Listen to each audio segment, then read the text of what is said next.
Hello बच्चों, स्वागत है आप सभी का एक और नई वीडियो में। आशा करता हूँ सही बहुत अच्छे से होंगे। आज की वीडियो में हम कक्षा 10 गणित वास्तविक संख्याएं चैप्टर 1 जो है उसको शुरू करने जा रहे हैं 2026 बोर्ड एग्जाम के लिए। इसमें हम सारी एक्सरसाइज को रेगुलर कराएंगे और डेली शाम को भी आपकी क्लासेस रहने वाली है लाइव। ठीक है, तो आप लोग लाइव क्लास जुड़ सकते हैं। तो आज के क्लास को शुरू करते हैं और देखते हैं क्या क्या चीजें हैं। सबसे पहले जो वास्तविक संख्याएं चैप्टर को सॉल्व करने से पहले कुछ चीजें हमने पहले ऑलरेडी पढ़ रखी पिछली क्लासेस में, तो उसको हम जान लेते हैं। संख्या पद्धति नंबर सिस्टम के बारे में आप लोगों ने सबने सुन रखा है। नंबर सिस्टम क्या होता है? नंबर सिस्टम होता है संख्याओं को, गणित में जितनी भी संख्याएं हैं, संख्याओं को व्यवस्थित ढंग से रखने की जो प्रणाली है उसे हम क्या कहते हैं? संख्या पद्धति कहते हैं बेटा। ठीक है, संख्या पद्धति कहते हैं। अब संख्या पद्धति में क्या क्या है? नंबरों को इस प्रकार से बांटा गया है। ठीक है, प्राकृतिक संख्याएं, पूर्ण संख्याएं, पूर्णांक, परिमेय संख्याएं, अपरिमेय संख्याएं और वास्तविक संख्या। ठीक है, ये सब क्या है इनके बारे में पढ़ते हुए आ भी रहे हैं आप लोग, थोड़ा बहुत आपको ध्यान में होगा और बाकी मैं आपको बता देता हूँ। देखिए क्या है प्राकृतिक संख्याएं, जिन्हें नेचुरल नंबर्स भी कहा जाता है। ठीक है, क्या होते हैं? देखिए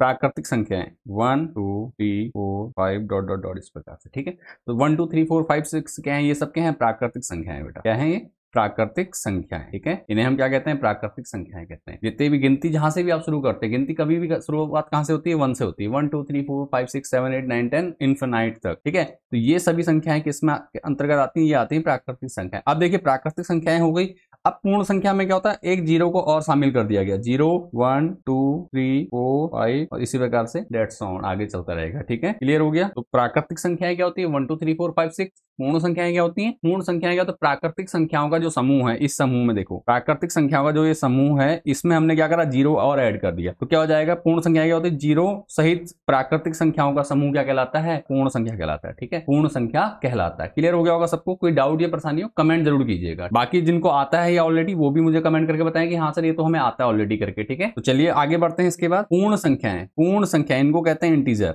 ठीक है, पूर्ण संख्याएं क्या होती है? इंटीजर। इंटीजर कहते हैं ये क्या होती है भैया? पूर्ण संख्याएं क्या? अभी तक देखो हमने जीरो से प्लस वाले तो ले लिए, अब इसमें क्या होता है? माइनस के नंबर। माइनस कैसे लेते हैं? यहां से लेते हैं, जीरो से इधर को हो जाएगा, पॉजिटिव नंबर ले लेंगे। 1 2 3 4 5 इस प्रकार चलेगा। यहाँ पे हम क्या करेंगे? निगेटिव नंबर भी हम साथ में लेते हुए चलेंगे। -1 -2 -3 और -4 इस प्रकार से ये चलता रहेगा। ठीक है, तो मतलब यहाँ पे इंटीजर क्या हो गया हमारे? इंटीजर में हमने पॉजिटिव नंबर और निगेटिव नंबर दोनों ही ले लिए। ठीक है, पॉजिटिव नंबर आपके और निगेटिव नंबर जीरो सहित। ठीक है, तो जीरो सहित क्या? पॉजिटिव और बाकी के निगेटिव। ठीक है, ये नंबर जब आते हैं तो क्या कहलाते हैं? पूर्णांक कहलाते हैं। इन्हें क्या कहते हैं? इंटीजर कहते हैं। अब इन पूर्णांकों को दो भागों में बांटा गया। क्या कहते हैं? धनात्मक पूर्णांक। ये धनात्मक पूर्णांक कहा जाता है। इनको मैं लिख दे रहा हूं यहाँ पर। इसको अगर कहेंगे ताकि चीजें समझ में आती रहे, इसको क्या कहेंगे? धनात्मक पूर्णांक। और ये हो जाएंगे यहाँ से माइनस से लेकर ये हो जाएंगे ऋणात्मक। ये ऋणात्मक पूर्णांक हो गए। क्लियर हो गया होगा? यहाँ तक समझ में आया होगा? धनात्मक पूर्णांक और ऋणात्मक पूर्णांक क्लियर है यहाँ तक सबको? जीरो हमने छोड़ रखा। जीरो धनात्मक ना ऋणात्मक कुछ नहीं होता है, ये न्यूट्रल होता है। ठीक है, इसमें पॉजिटिव निगेटिव का कोई चक्कर नहीं होता जीरो में। तो यहाँ पे तक हम समझ में आ चुका है। एक बार दोबारा देख लेते हैं इतने को, फिर आगे बढ़ते हैं। ठीक है, क्या था? प्राकृतिक संख्याएं, काउंटिंग नंबर जो होते हैं उन्हें प्राकृतिक संख्याएं कहते हैं या नेचुरल नंबर कहते हैं। 1 2 3 4 5 6 7 8 इसके आगे जितनी भी संख्याएं आएंगी सारी हो जाएंगी। पूर्ण संख्याएं प्राकृतिक संख्याओं के समूह में, ये प्राकृतिक संख्याओं का समूह हो गया एक से लेके इनफाइनाइट तक, अनंत तक। उसमें हमने क्या करा? जीरो को भी शामिल कर दिया। जीरो को शामिल कर दिया बेटा। ठीक है, जीरो को शामिल कर दिया तो ये क्या बन गया? पूर्ण संख्याएं। पूर्ण संख्याएं बन गई। अब देखो इन पूर्ण संख्याओं में हमने क्या करा? निगेटिव नंबर्स को, ठीक है, निगेटिव संख्याओं को भी रख दिया। ठीक है, निगेटिव नंबर्स को भी रख दिया। तो ये पूरा मिलकर क्या बना? ये पूरा मिलकर बन गया हमारा पूर्णांक। क्या बना? पूर्णांक। पूर्णांक को हम दो भागों में बांट देते हैं, दो प्रकार से काउंट कर लेते हैं। एक होता है पॉजिटिव इंटीजर जिसे धनात्मक पूर्णांक कहते हैं, दूसरा होता है नेगेटिव इंटीजर जिसे कहते हैं ऋणात्मक पूर्णांक कहते हैं। यहां तक क्लियर हो गया होगा सबको? कोई डाउट या परेशानी यहां तक नहीं हुई होगी? ठीक है, उसके बाद परिमेय संख्याएं। परिमेय संख्याएं क्या होती हैं? परिमेय संख्याएं आप पढ़ चुके हैं छोटी क्लासेस में कि भैया इनको हम P/Q के रूप में लिख सकते हैं। किस रूप में लिख सकते हैं? P/Q के रूप में। मैं इसको थोड़ा छोटा कर लेता हूं। देखो P/Q की फॉर्म में लिख सकते हैं और जहां Q नॉट इक्वल टू 0 हो। ठीक है, P/Q की फॉर्म में लिखना है जहां Q नॉट इक्वल टू क्या हो? 0। Q क्या है? जीरो के बराबर नहीं है, ये कंडीशन होती है। P और Q क्या है? पूर्णांक है। ठीक है, P और Q क्या है? पूर्णांक है। और Q क्या है? जीरो के बराबर नहीं है। तो ऐसी जो संख्याएं होती हैं वो क्या कहलाती हैं? परिमेय संख्या। इन संख्याओं को हम क्या कहते हैं? रेशनल नंबर या परिमेय संख्या। ये क्या है? परिमेय संख्या। ठीक है बेटा, ये है परिमेय संख्या। क्लियर हो गया होगा सबको? किसी को कोई भी डाउट होता है कमेंट जरूर कीजिए बेटा। ठीक है, कहीं पे कोई डाउट है कमेंट कीजिए। अगर ऑलरेडी आता है तो बहुत अच्छी बात है, फिर भी कमेंट कीजिए, नहीं आता है कहीं पे डाउट है कमेंट कीजिए। तो चलिए इसके आगे अब बढ़ता हूं। हमने सीखा प्राकृतिक संख्याएं, पूर्ण संख्याएं, पूर्णांक और उसके बाद परिमेय संख्या समझ में आ गया। ठीक है, अब आगे बढ़ता हूं अपरिमेय संख्याएं। तो अपरिमेय संख्या क्या होती है? सीधी सी बात है, जिनको हम पी अपॉन क्यू की फॉर्म में नहीं लिख सकते हैं।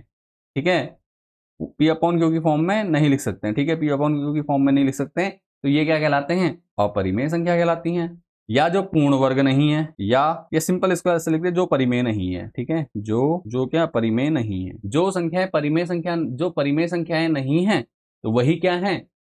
अपरिमेय संख्याएं हो जाती हैं। अब इतना समझ में आ गया। अब वास्तविक संख्या क्या है भैया? वास्तविक संख्या क्या है? तो वास्तविक संख्या है परिमेय और अपरिमेय संख्याओं का ग्रुप।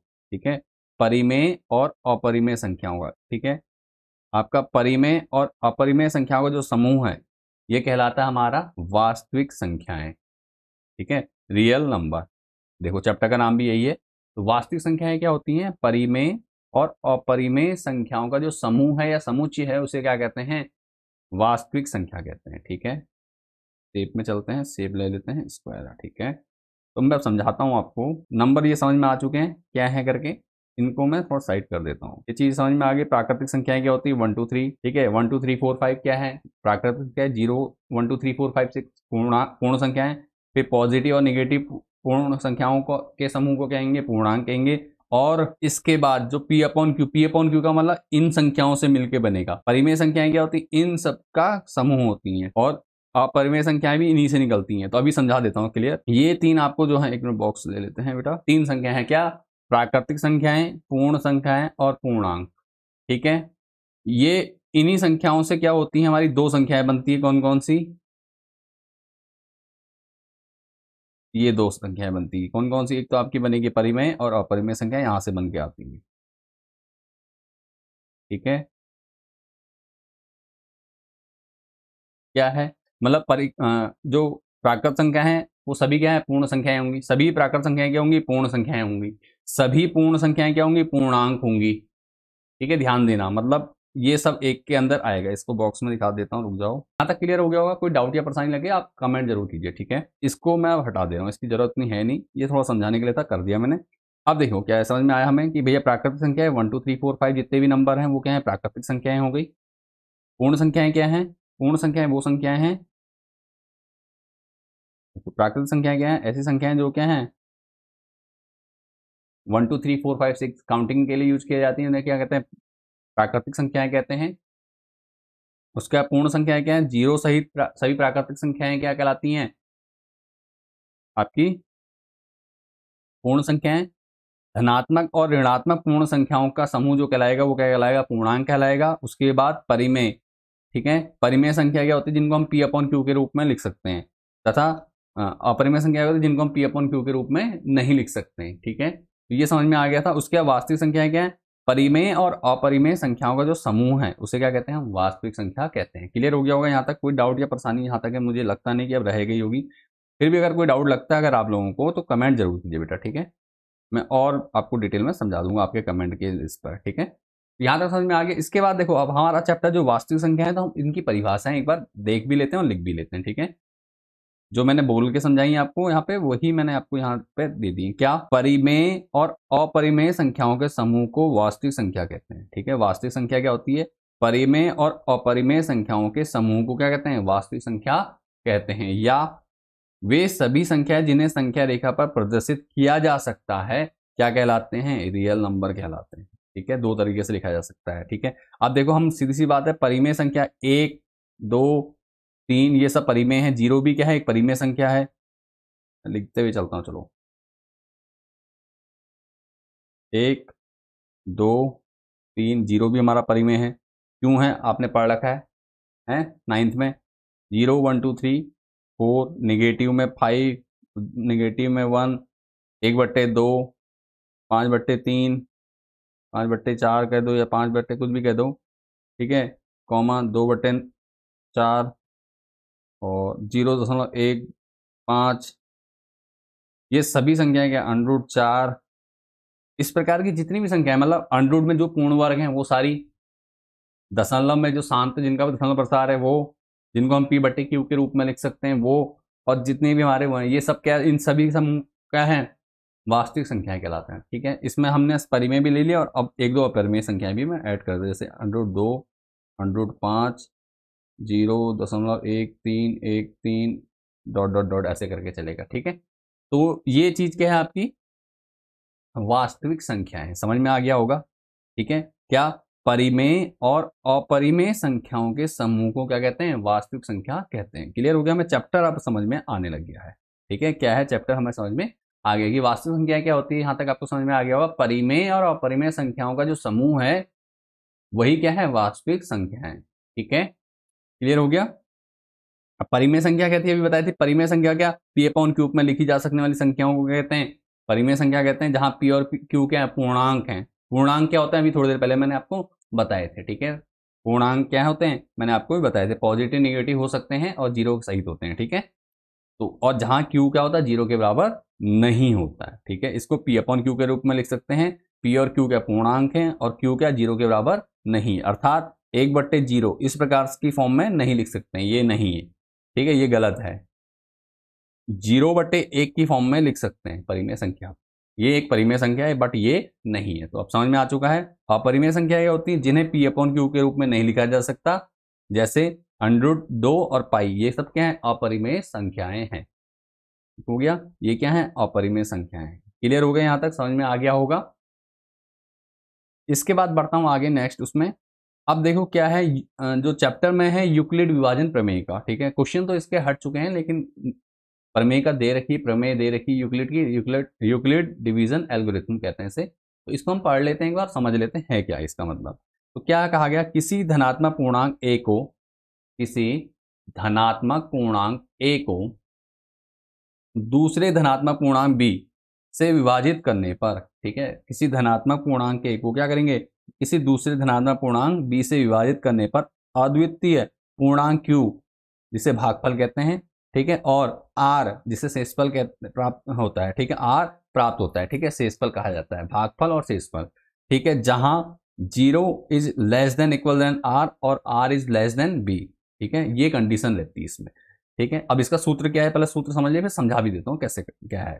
ठीक है, A equals to B Q plus R, ये है। ठीक है, यूक्लिड विभाजन प्रमेय का क्या है, जो हम बचपन से आपने भाग विधि सीखी है ना, भाग विधि सीखी बचपन में, कक्षा 2, 3, 4 से आप भाग करना सीखे हैं। जैसे मान लीजिए हमने क्या करा, 2 और 10 दिया हुआ है। ठीक है, 2 और 10 दिया है, इसी इसको हमने क्या करना, भाग देना। तो 2 से हम 10 को भाग देते थे ऐसे करके, बचपन में जो करते थे वो बता रहा हूं। उसके बाद अभी इसके हिसाब से कैसे करना वो बताऊंगा। ठीक है, 2×5 = 10। ठीक है, तो हमारा क्या आ रहा था, शेषफल 0, ये शेषफल है आपका। ठीक है, ये भागफल है। ठीक है, ये भाज्य हुआ और ये भाजक हुआ। ठीक है, ये चीज हमने पढ़ी है। अब इसको कैसे लिखा हुआ है यहाँ पे देखो, इनने क्या किया है इसमें देखो, हम क्या करेंगे, 10 बराबर क्या लिख सकता हूँ, 2×5 + 0, यही तो आया। तो यहाँ पे जो फॉर्मूला दिया गया हमें, A equals to B Q plus R. ठीक है, बी क्यू प्लस आर, क्या कहने का मतलब है भाई, हमारे पास संख्या थी, संख्या ए और बी।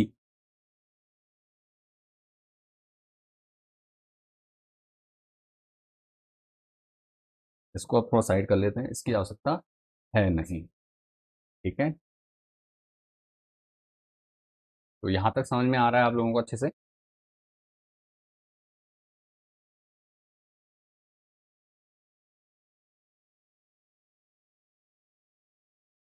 हाँ ठीक है, रिकॉर्डिंग सही चल रही था। तो हाँ, चलिए आगे बढ़ता हूँ, यूक्लिड विभाजन प्रमेय को समझा लेता हूँ अच्छे से कि ए बी, सबसे पहले दो, इसको और हटा देते हैं। ए और बी क्या, दो धनात्मक पूर्णांक, मैंने अभी बताया था दो, मैंने संख्या ली थी 2, ए बराबर मैंने कहा 2, और या बी बराबर कुछ भी ले लो, बड़ी संख्या 10 ले लेते हैं। ए बराबर 10 और बी बराबर हमने कह दिया 2। ठीक है, सिंपल से समझते हैं इसको, ठीक है। a बराबर 10 और b बराबर कितना हो गया हमारा 2। तो अब इसको इस फॉर्म में लिखेंगे तो कैसे होगा देखो, क्योंकि हमने भाग देना a बराबर, ठीक है, a बराबर कितना 10 बराबर कितना हो जाएगा, फॉर्मूले में रख लो वैल्यू, यहाँ इस फॉर्मूले में वैल्यू पुट करो बेटा, ये फॉर्मूला दिया है इसमें वैल्यू पुट करनी है ध्यान से, ठीक है। तो a की जगह 10 हो गया बराबर क्या हो जाएगा बी क्यू, बी कितना है 2 गुणा क्यू, कोई ऐसी संख्या आएगी जो हमारी यहाँ नहीं है, प्लस आर आएगा। तो जब हम 2 से इसको भाग देंगे 2 पंजे 10 प्लस 0 बचेगा, यही आया था। तो इसको इस फॉर्म में हम लिख सकते हैं इसको, ठीक है, इस फॉर्म में लिख सकते हैं ये। तो ये हमारा आंसर आ गया इस प्रकार से, ठीक है।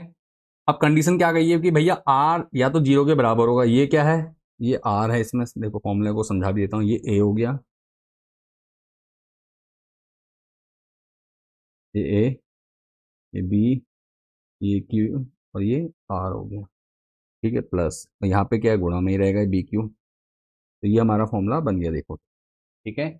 तो यूक्लिड विभाजन प्रमेय क्या कहती है कि किसी धनात्मक पूर्णांक ए और बी के लिए, ठीक है, धनात्मक पूर्णांक ए और बी, धनात्मक पूर्णांक ए और बी हमने क्या लिया यहाँ पे 10 और 2 लिया है, कुछ भी ले सकते हो कोई प्रॉब्लम नहीं है, इजी वे में समझा रहा हूँ, बेसिक क्लियर करना है हमें। तो हमने क्या करा ए और बी को 10 और 2 ले लिया, आप कुछ और भी ले सकते हैं, कोई प्रॉब्लम नहीं होती है, ठीक है। सारे सवाल इसी प्रकार से इजीली हो जाएंगे। अब क्या करना है हमने, छोटी संख्या से हम क्या करेंगे बड़ी संख्या को भाग देंगे। जब हम छोटी संख्या से भाग देंगे बड़ी संख्या को, जैसे अभी हमने दिया था, ठीक है, छोटी संख्या क्या थी 2, 2 से हमने 10 को भाग दिया था, तो 2 से कितने बार गया था 5 बार गया था, और शेषफल हमारा 0 है, ठीक है। तो बस यही काम हमने क्या करा, यही काम हमने करा है, ठीक है। तो क्या हुआ,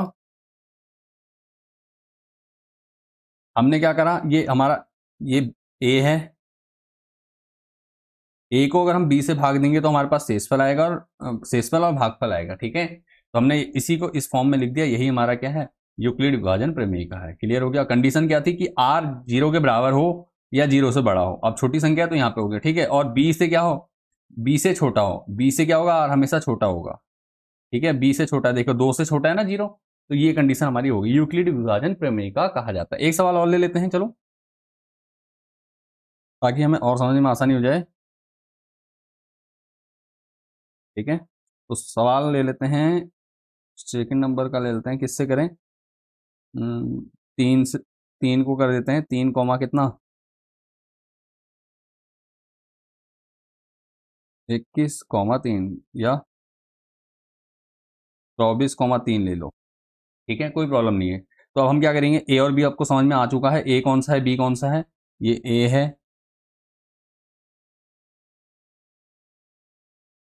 ये ए है, अरे क्या चक्कर है, ठीक है, ये ए है और ये बी है। तो ए इक्वल टू क्या होता है बी क्यू प्लस आर।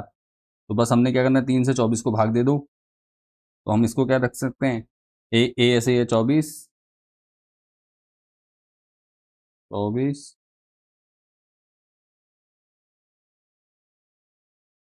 बराबर क्या हो जाएगा, बी कितना 3, 3 से भाग दो, 3 सत्ते 21, ठीक है,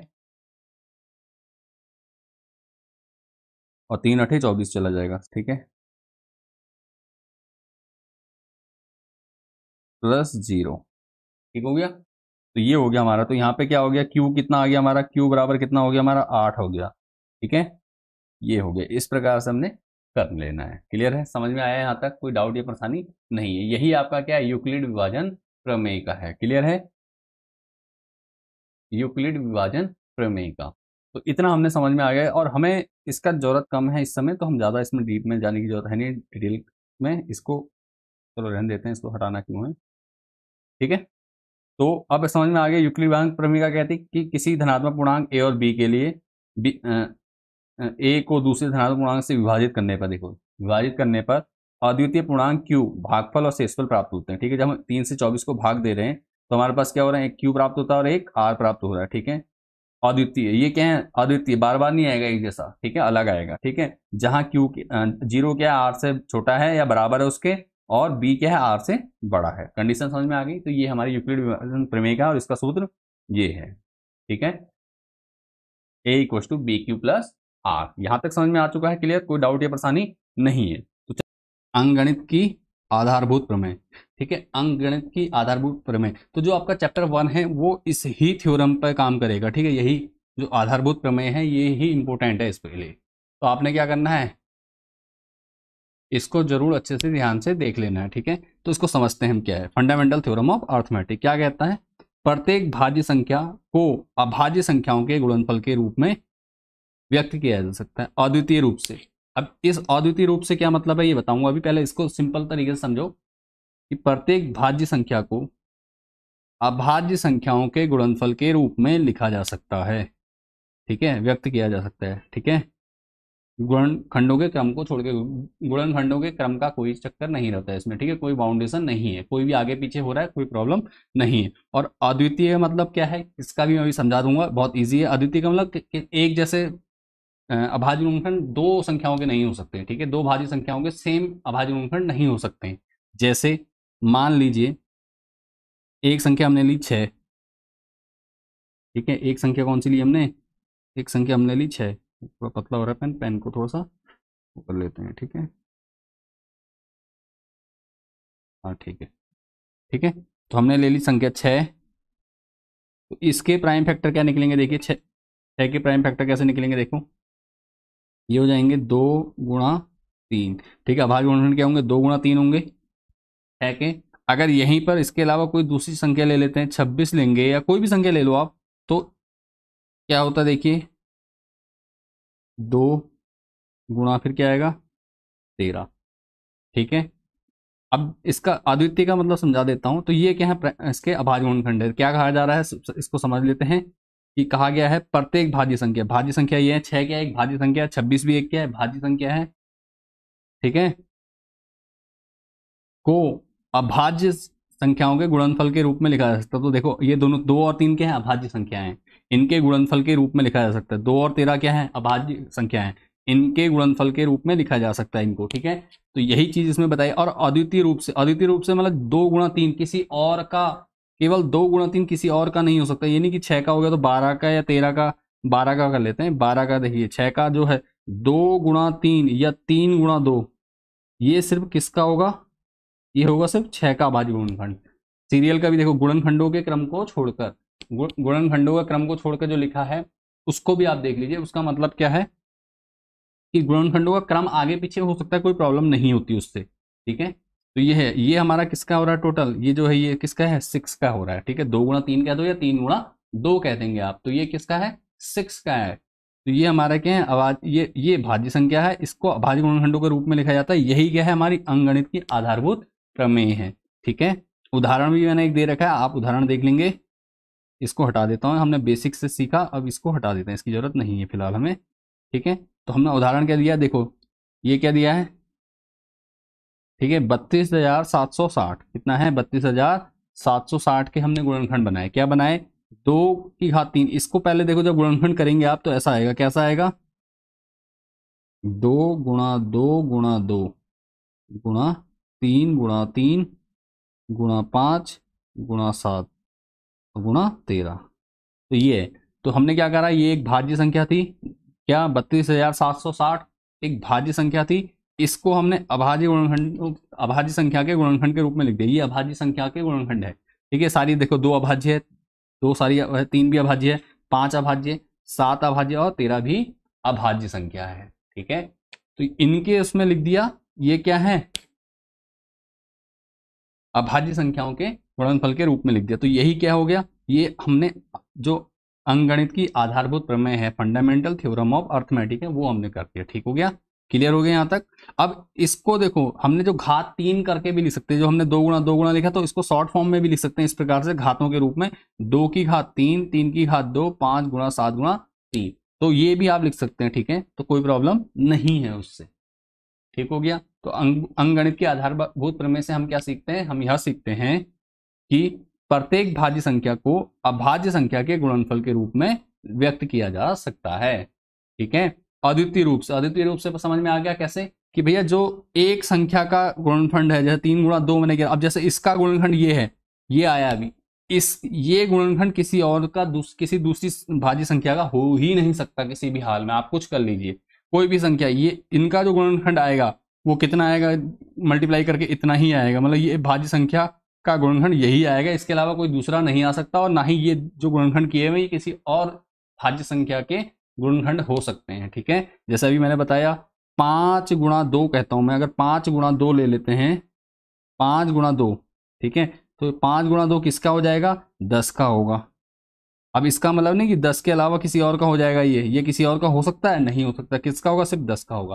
तो यही क्या है, अब ऐसे 11 गुणा 2 कर देंगे तो कितना हो जाएगा, 22 का, या 2 गुणा 11 कर देंगे। ठीक है, क्रम से कोई मतलब नहीं है, बात एक ही, यहाँ पे भी 2 गुणा 5 कर देंगे तब भी आपका क्या आएगा, 10 ही आएगा। ठीक है, तो ये क्या है, ये एक भाज्य संख्या है, इसको अभाज्य संख्याओं के गुणनखंड के रूप में लिख दिया। यही क्या है, अंकगणित की आधारभूत प्रमेय है। और क्या है, 2 गुणा 11 बराबर 11 बराबर कितना, 22 हो रहा है, या 11 गुणा 2 बराबर 22। तो 22 क्या है, एक भाज्य संख्या है। और इसको कैसे लिख दिया हमने, 2 गुणा 11 अभाज्य संख्याओं के गुणनखंड के रूप में लिख दिया है। तो उम्मीद करता हूं यहाँ तक प्रमेय आपको अच्छे से समझ में आगे होगी, किसी प्रकार का कोई डाउट या परेशानी नहीं होगा। ठीक है, परिभाषाएं प्रमेय जो भी हैं वो आप चाहो तो नोट कर सकते हो, अदरवाइज हमारे नीचे डिस्क्रिप्शन में लिंक मिल जाएगा, वहां से वेबसाइट में जाके आप इसकी पूरी पीडीएफ आप क्या कर सकते हैं, डाउनलोड कर सकते हैं अपने। ठीक है, चलिए आगे बढ़ता हूँ इसी के साथ। अभी एक चीज मैं उन बच्चों को भी बता देता हूँ जिन बच्चों को थोड़ा डाउट रहता है कि भाज्य संख्या क्या है, अभाज्य संख्या क्या है, वो भी मैं आपको बता देता हूँ।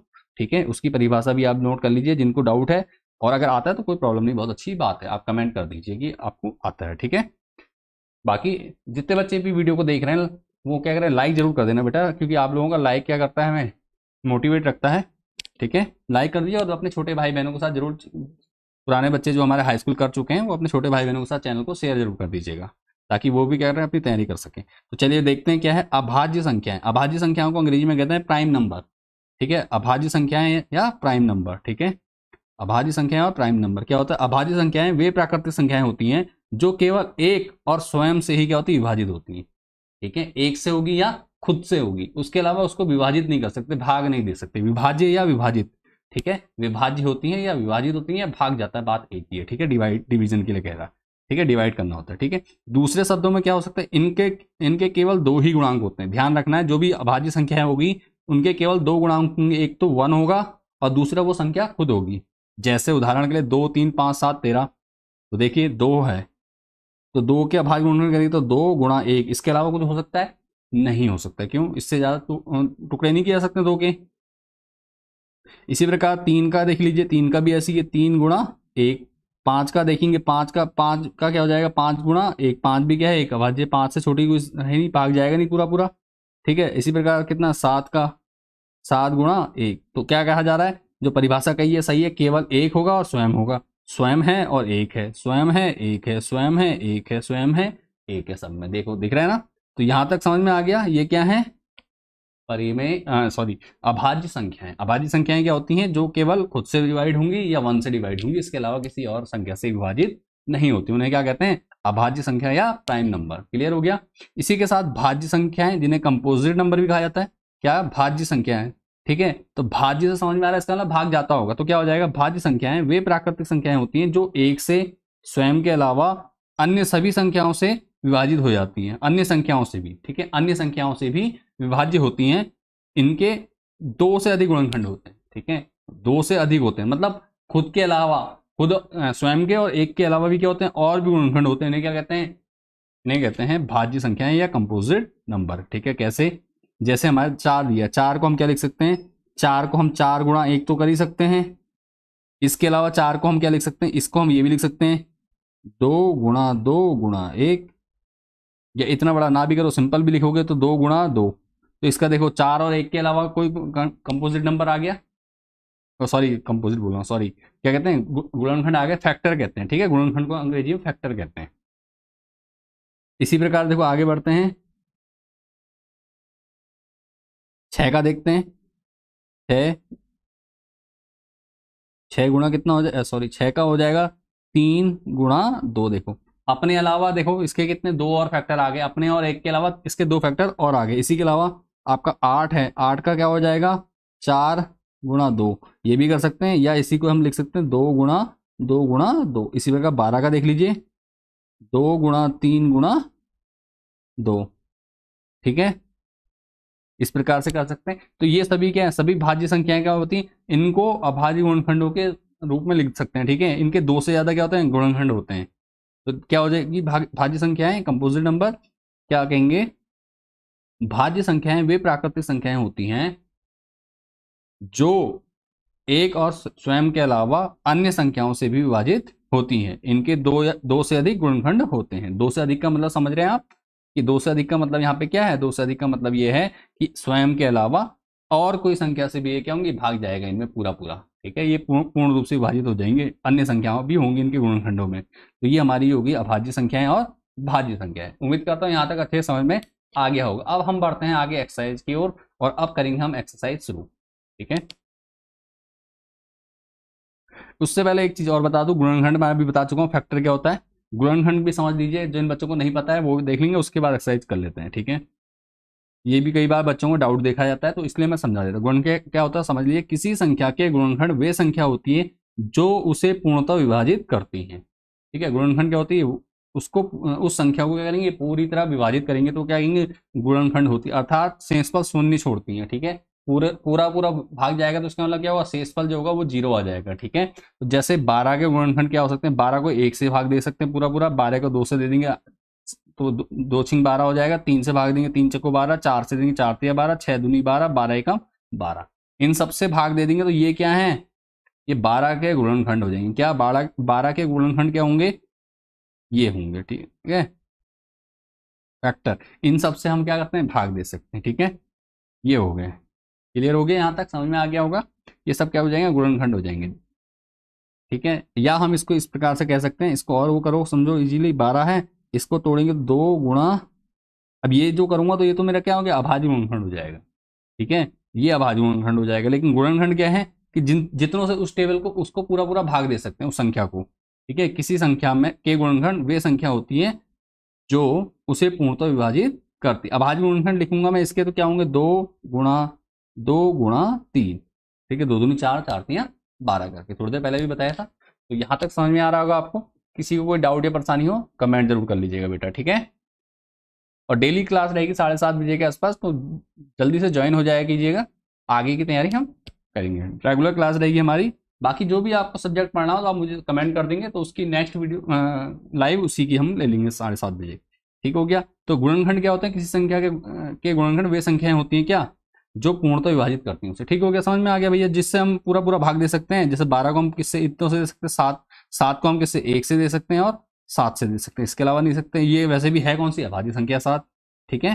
तो क्लियर हो गया। आगे देखिए क्या है, गुणज। गुणज होता है, इसको कहते हैं मल्टीपल्स, ठीक है, मल्टीपल्स कहते हैं। तो किसी संख्या के, इसको क्या समझो, किसी संख्या के गुणज वे संख्याएं होती हैं जो उस संख्या को किसी पूर्णांक से गुणा करके प्राप्त होती है। जैसे यहाँ पे मैंने 2 उदाहरण दिए हैं। उदाहरण के तौर पर 5 के गुणज देखिए, तो 5 के गुणज का मतलब 5 को 2 से गुणा करेंगे तो क्या आएगा, 10, 5 को 3 से करेंगे 15, इसी प्रकार 5 को 4 से करेंगे तो 20, 5 को 5 से करेंगे तो 25 आएगा, ठीक है। तो यहां तक समझ में आ रहा है आपको। तो ये सब क्या है, क्या कहा था हमने कि गुणज होती हैं उस संख्या को किसी पूर्णांक से। ये देखो ये सारे पूर्णांक हैं, देखो 2 3, एक मिनट में कलर चेंज कर लेता हूं इसका, देखो 2 3 4 5, ये क्या है, ये सारे पूर्णांक हैं, ठीक है। पूर्णांक क्या है, मैंने पिछली वीडियो में आपको समझा रखा है। अगर नहीं देखी वीडियो तो वीडियो जरूर देख लीजिए, लिंक डिस्क्रिप्शन में मिला हुआ है, ठीक है। कोई भी डाउट रहता है पहले तो हमारे पास वीडियो आपको ऑलरेडी मिल जाएगी डिस्क्रिप्शन में, अगर नहीं मिलता तो कमेंट जरूर कीजिए आप लोग। और वीडियो पसंद आती तो वीडियो को कमेंट करके बताया करें कि हाँ सर समझ में आ रहा है करके, ठीक है। तो 5 गुणा 2 क्या, 10 हो रहा है, ठीक है। तो ये सब क्या है, ये संख्या 5 है, इसके गुणज क्या क्या आ रहे हैं, 10 15 20 25, इस प्रकार से, ठीक है। तो उस संख्या को किसी पूर्णांक से गुणा करने पर, ठीक है, किसी को पूर्णांक से, कितने भी हो सकते हैं, 20 से कर दो, 5 को गुणा 5 गुणा 20 कर देंगे 100 हो जाएगा, ऐसे करें किसी से कर दो, कोई प्रॉब्लम नहीं होती, ठीक है। ये सब क्या है, ये क्या है, ये है आपके पूर्णांक जिनसे गुणा किए, और ये क्या आ गए, गुणज आ गए, ठीक हो गया। तो यहां तक समझ में आ गया होगा, उम्मीद है कोई प्रॉब्लम नहीं होगी। इसी प्रकार 3 को 2 से करेंगे तो देखो 3 की 1 से करा तो 3 आएगा, 3 की 2 से 2 6, 3 तिया 9, 3 चौको 12, ऐसे करके पहाड़ा समझ लीजिए, पहाड़ा पढ़ ले तो वही तरीका है। देखो 5 10 15 20, 1 2 3 4 करके गुणा किए, 1 2 3 4 यहाँ भी करी, 3 की 4 से करी तो 12, 3 की 1 से करी तो 3, 3 की 2 से करी तो 6, 3 की 3 से करी तो 9। ठीक हो गया, समझ में आ गया होगा। तो इसको मैं हटा देता हूँ, यहाँ तक आपको समझ में आ गया होगा। ठीक है,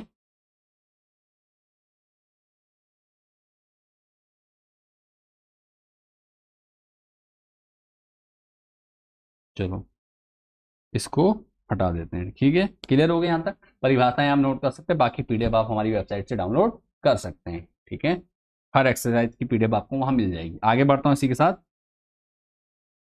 अब है आपका प्रश्नावली 1.1। ठीक है, प्रश्नावली 1.1 है आपकी। अब शुरू करते हैं प्रश्नावली 1.1 कक्षा 10 की। इंपॉर्टेंट क्वेश्चन है सारे, अच्छे से देख लीजिएगा। एक क्वेश्चन आपको इस चैप्टर से 100% आपके बोर्ड एग्जाम में देखने को मिलेगा।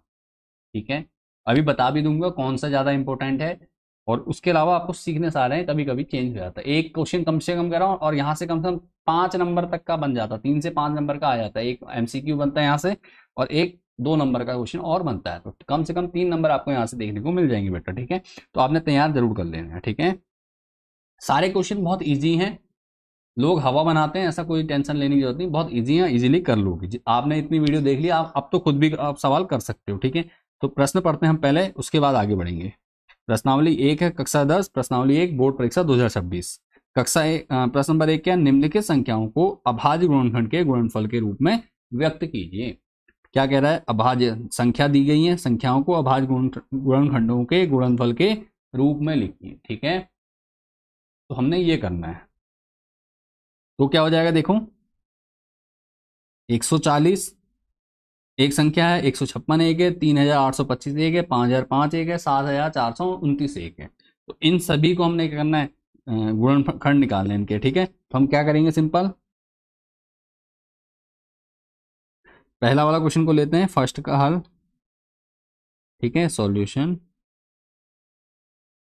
ठीक है, देख लीजिए क्या करना है, 140 दिया है, तो इसके फैक्टर करने हैं आपको। तो अभाज्य गुणनखंड निकालने का आपने बचपन में तरीका सीखा है, उसी तरीके को मैं यहाँ पे करा देता हूँ आपको। ठीक है, तो क्या करेंगे आप, सिंपल 140 लिखेंगे, समझने के लिए आसान हो जाएगा आपको। 2 से भाग दो, क्योंकि सम संख्या है तो 2 से भाग जाएगा।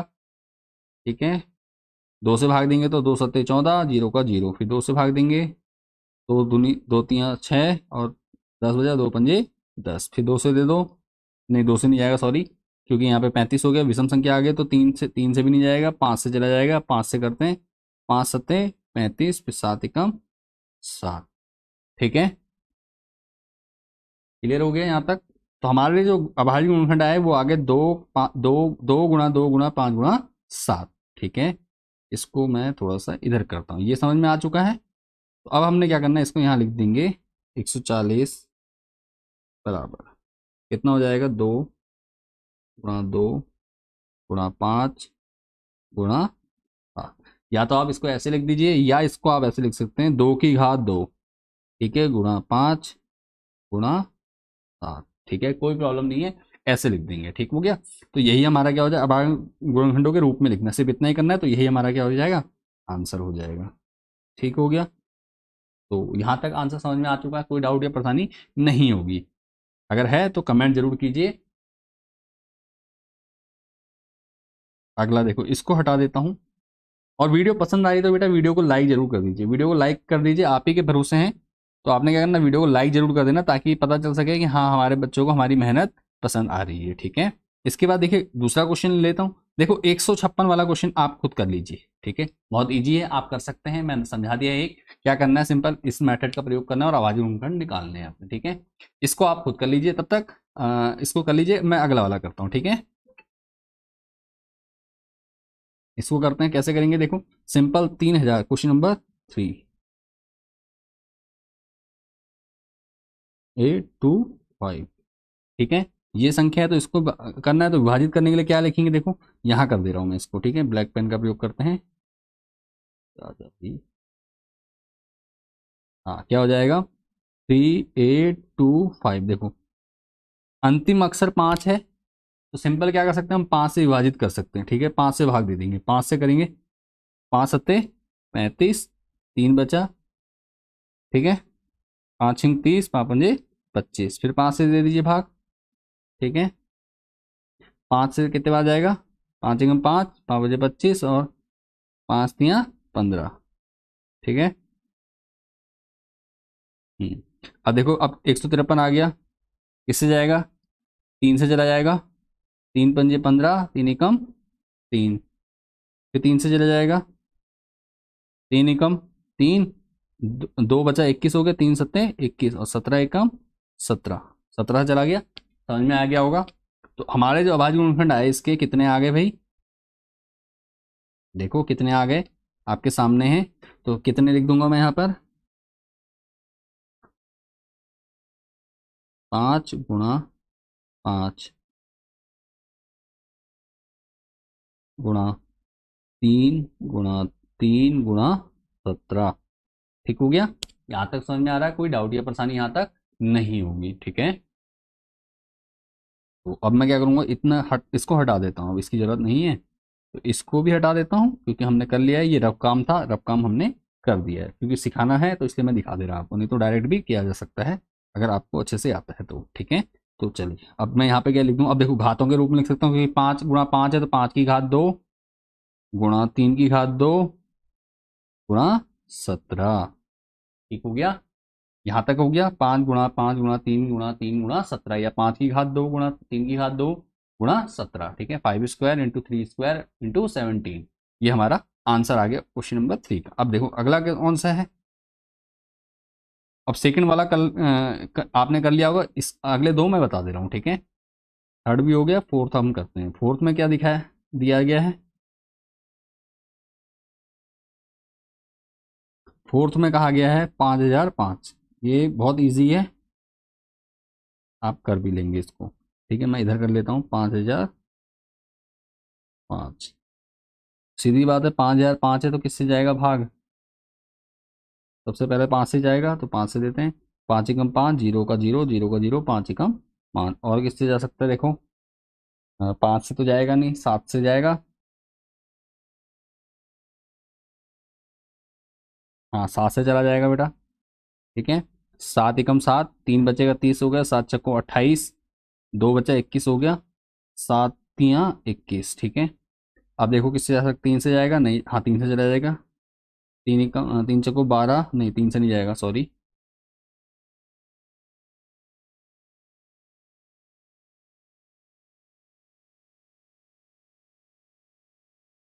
हम्म, 7 से नहीं जाएगा, 3 से नहीं जाएगा, 5 से नहीं जाएगा।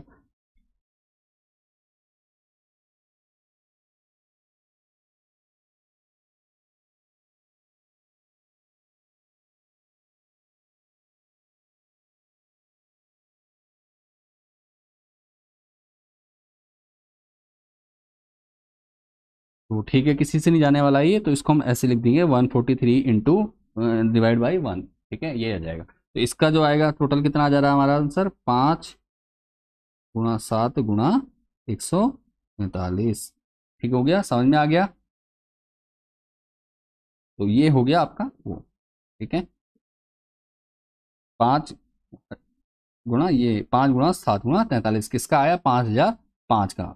ठीक है, इसको हटा दे रहा हूँ। क्लियर हो गया यहाँ तक? तो अब बढ़ता हूँ आगे नेक्स्ट की ओर। नेक्स्ट हमारा रहेगा नंबर 5। ठीक है। 7429। ठीक है, 7429 हो गया। ठीक हो गया, यहाँ तक समझ में आ रहा होगा, कोई डाउट या परेशानी नहीं होगी। देखो क्या करेंगे, देखो इधर रफ में कर रहा हूँ मैं साइड में। 7429। ठीक है।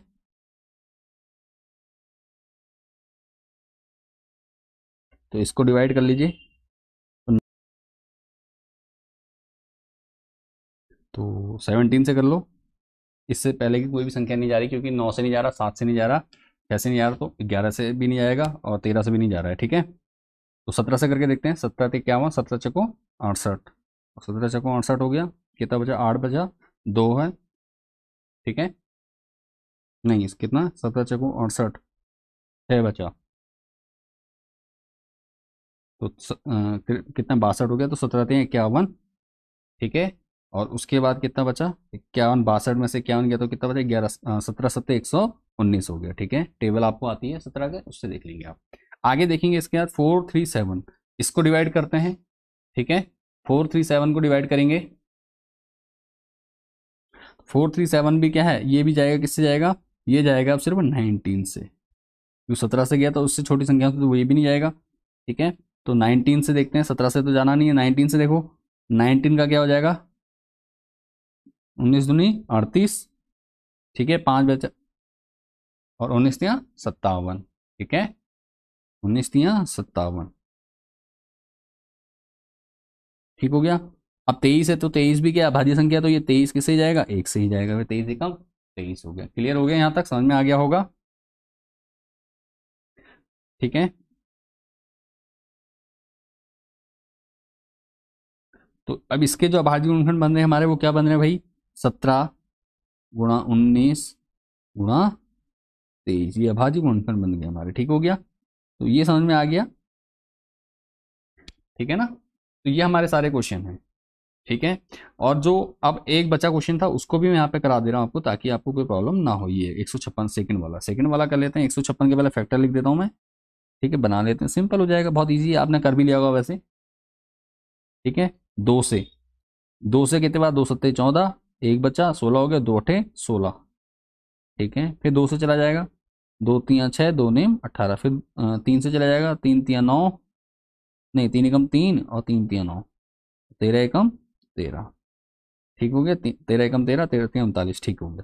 तो हमारा जो सेकंड वाला क्वेश्चन है उसका जो आंसर हो रहा है वो क्या हो जाएगा, 156 है, इसका जो आंसर हमारा प्राइम फैक्टर आ रहे हैं 2 गुणा 2 गुणा 3 गुणा 13, ठीक है। तो ये हो गया 2 की घात 2 गुणा 3 गुणा 13, ठीक है। समझ में आ रहा होगा, कोई डाउट या परेशानी कहीं पे लगती है तो जरूर आप मुझसे पूछ सकते हैं, ठीक है।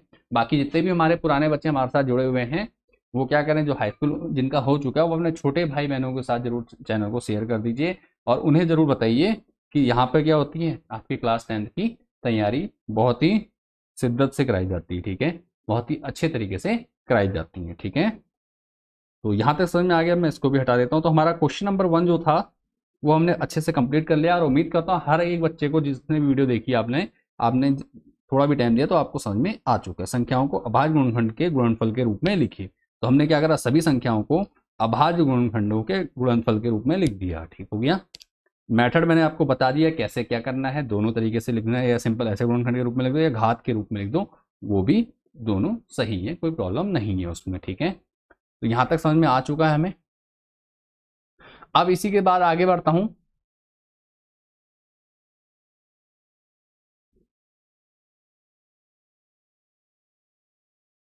ठीक है।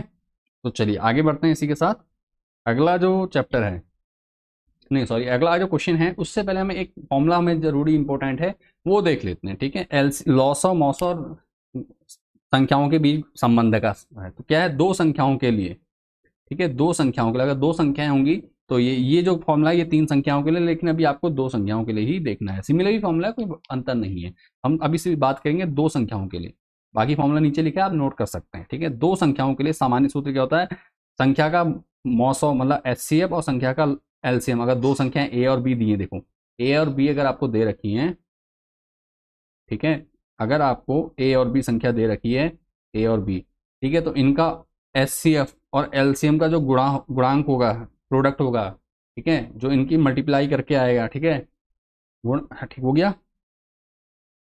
प्रोडक्ट जिसे कहते हैं इंग्लिश में, ठीक है, जो इनका प्रोडक्ट होगा वो दोनों संख्याओं के गुणनफल के बराबर होता है, ठीक है। HCF और LCM का गुणनफल, ठीक है, दोनों संख्याओं के HCF और LCM का गुणनफल दोनों संख्याओं के गुणनफल के बराबर होता है, ठीक है। HCF क्या होता है, LCM क्या होता है, आप लोगों को पता है। HCF होता है हाईएस्ट कॉमन फैक्टर और LCM क्या होता है, लोएस्ट कॉमन फैक्टर, ठीक है। तो आगे बढ़ता हूँ, उसके साथ सवाल में इस फॉर्मूले का यूज करके सवाल हल करेंगे, ठीक है। कोई डाउट या परेशानी लगे तो आप मुझसे पूछ सकते हैं।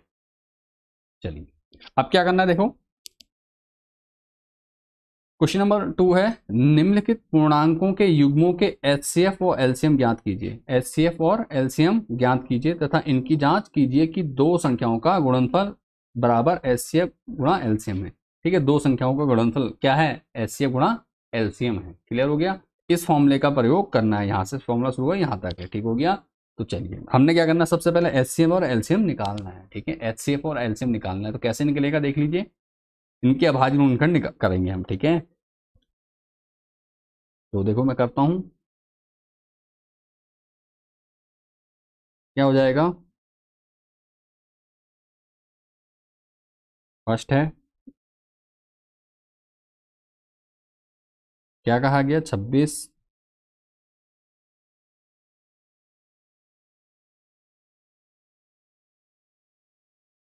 और 91 है। ठीक है, 26 और 91 का, तो 26 के जो फैक्टर होंगे वो क्या हो सकते हैं, देखो 26 से 2 से भाग देंगे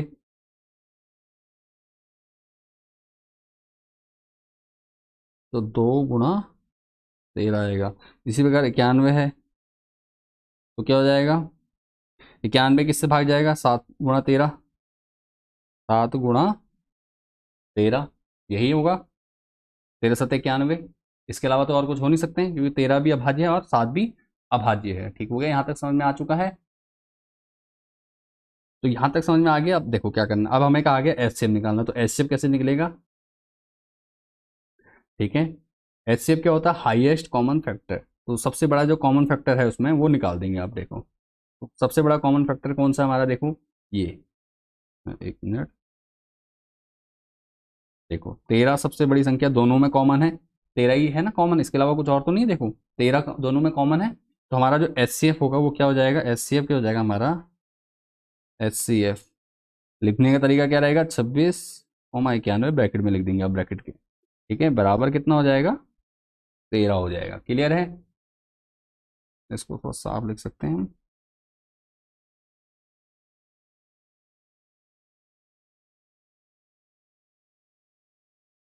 ऐसे का ब्रैकेट में 26, 91 बराबर 13। ठीक है, यहाँ तक समझ में आ गया। ये तो एचसीएफ हो गया। अब क्या निकालना हमें, एलसीएम। तो एलसीएम क्या होता है, एलसीएम, एलसीएम होगा 26, 91 का क्या, लीस्ट कॉमन फैक्टर। एलसीएम क्या होता है, least common factor. Least common factor क्या हो जाएगा, देखो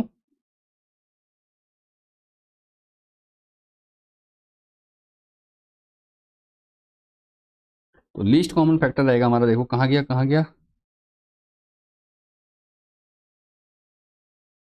देखो एक तो हमारा जो एच कॉमन लिया था, कॉमन वाली संख्या तो रखी रहेगी रहेगी, इसके अलावा, इसके अलावा क्या रहेगा, इन दोनों संख्याओं, जो कॉमन था वो तो एक बार लिख देंगे हम। ठीक है, जो जिस जिस संख्या को हमने कॉमन लिया है, चाहे एक हो या एक से अधिक हो, तो एक से अधिक हो, अभी यहाँ पर केवल 13 एक ही है, तो इसके अलावा जो बची हुई संख्या होंगी, जैसे ये 2 और 7, इनको भी लिख देंगे। ठीक है, तो ये हो जाएगा 13×2×7। ठीक है, 13×2×7, तो इसकी मल्टीप्लाई करेंगे तो वही हमारा क्या होगा, एलसीएम हो जाएगा। ठीक है, 7 दूनी 14, 13×14 हो जाएगा, 13×14। ठीक है, 13×14। अब इनकी मल्टीप्लाई कर दीजिए,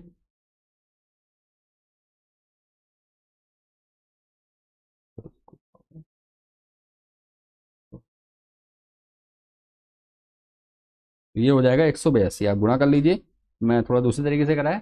ठीक है, आप अपने तरीके से कर सकते हैं, चलो मैं कर ही देता हूँ, सिंपल तरीका जो आप लोग करते हैं उसी से कर लेते हैं। ठीक है, 4×3 = 12, 2 हासिल 1, 4×1 = 4 और 1 = 5। ठीक है, गुणा 3×1 = 3 और 1×1 = 1। हाँ, तो 2, 5×3 = 8 और 2, सॉरी 1। ठीक है, तो 182 हो जाएगा। कितना हो गया, 182। क्लियर हो गया, यहाँ तक समझ में आ रहा है, कोई डाउट या परेशानी यहाँ तक नहीं है।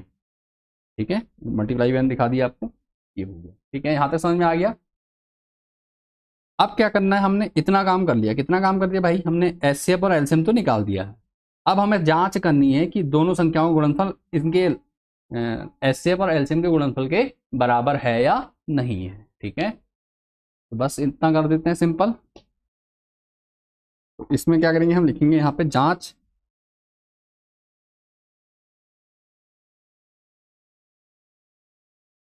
ठीक है। तो जांच के लिए हम क्या करेंगे, सिंपल तरीका अपनाएंगे, क्या, जो सूत्र है वो लिख देंगे। तो मैं संख्याओं को कह रहा हूँ, दोनों संख्याओं को ए और बी मान रहा हूँ। ठीक है, मैं यहाँ पे ए, इसको ए कह रहा हूँ, इसको बी कह रहा हूँ, तो फॉर्मूला मेरा हो जाएगा A into B equals to क्या हो जाएगा, H C F into LCM. ठीक हो गया, यहां तक समझ में आ रहा है हमें। अब हमने क्या करना है, ए और बी, ए कितना है 26 गुणा 91, और बी कितना है हमारा, देखो एचसीएफ कितना आया था हमारा 13 गुणा एलसीएम कितना आया था 182। तो मल्टीप्लाई कर दीजिए, मल्टीप्लाई करनी है आपको सिंपल, तो करते हैं साइड में 26 गुणा 91। ठीक है, 26 से कम 26 ही हो जाएगा, यहाँ तो गुणा 9 से कर दो, 6 को 9 सिंह 54, 4 हासिल 5 बचेगा, 9 दूनी 18 और 5 23। ठीक है, 6 का 6, 4 2 6, 23, 3 का 3, 2 का 2। ठीक हो गया, तो 2366 आ गया, 2366। कितना आया इसका, इसका आया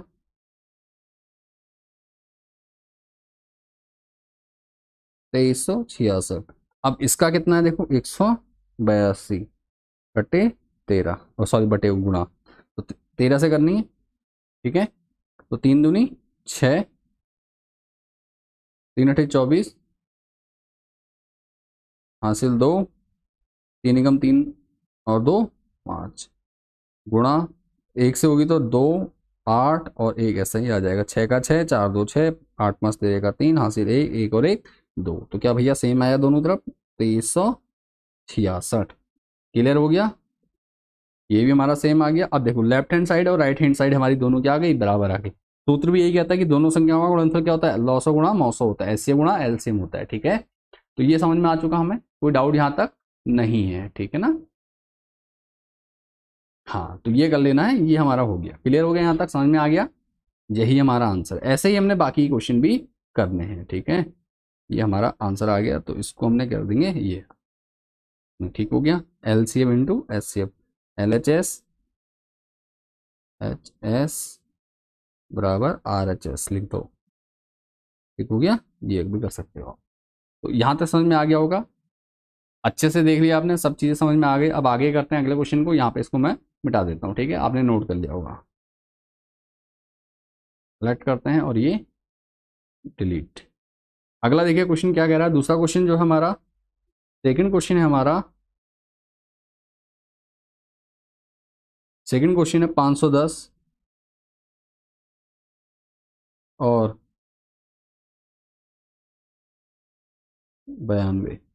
ठीक है, तो 510 के फैक्टर करेंगे उनको लिख देंगे, और 92 के करेंगे उनको लिख देंगे। ठीक है, तो 510 के कर लेते हैं, 510 के तो सम संख्या तो 2 से भाग चला जाएगा सिंपली, 2 से करो, 2 दूनी 4।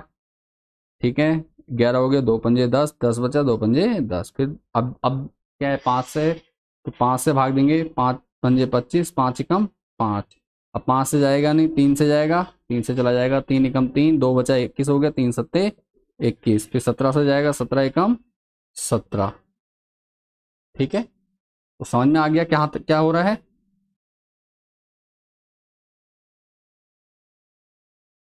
इसको थोड़ा इधर कर लेता हूँ और यहाँ लिख देता हूँ किसके, 510 के। 510 के क्या फैक्टर हैं,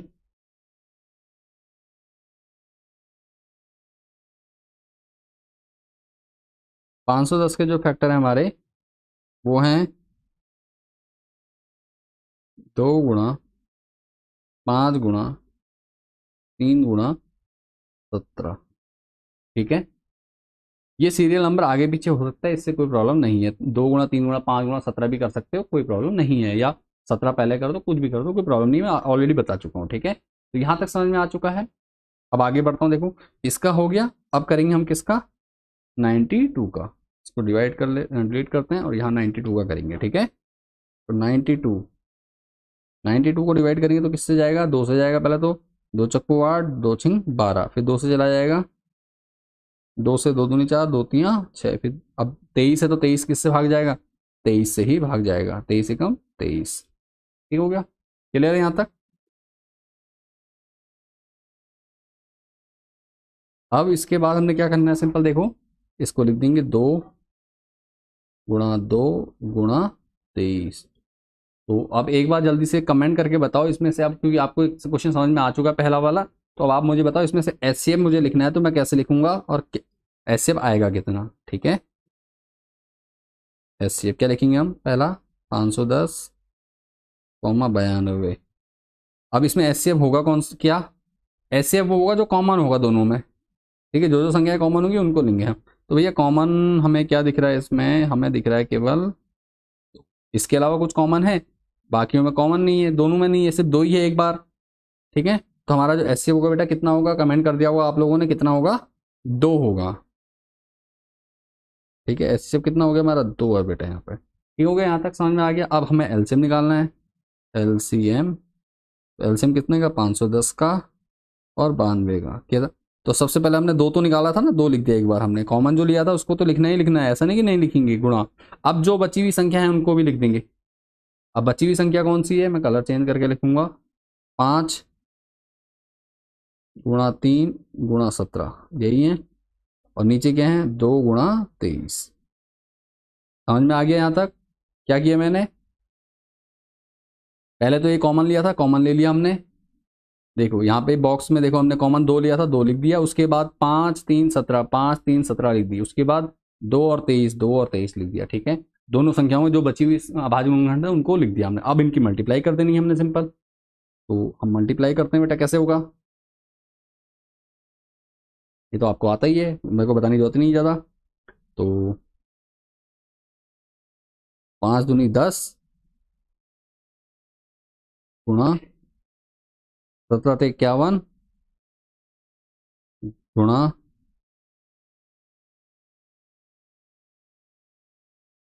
23 दूनी 46, ठीक हो गया, कहीं से कहीं तक डाउट, 5 दूनी 10 हो गया और 17 × 51 हो गया और 23 गुणा 2 46 हो गया, ठीक है। अब इनकी गुणा कर देते हैं, ठीक है। ये सारा रफ काम है, आपको दिखा रहा हूँ ताकि आप लोग अच्छे से समझ पाएँ, ठीक है।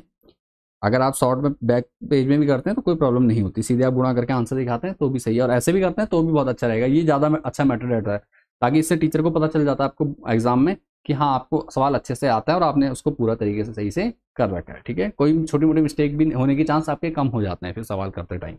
तो अब क्या हो जाएगा, 51 की 10 से होगी तो कितना हो जाएगा, 510 हो जाएगा, ठीक है। 510 गुणा 46, अब इन दोनों की गुणा कर लो,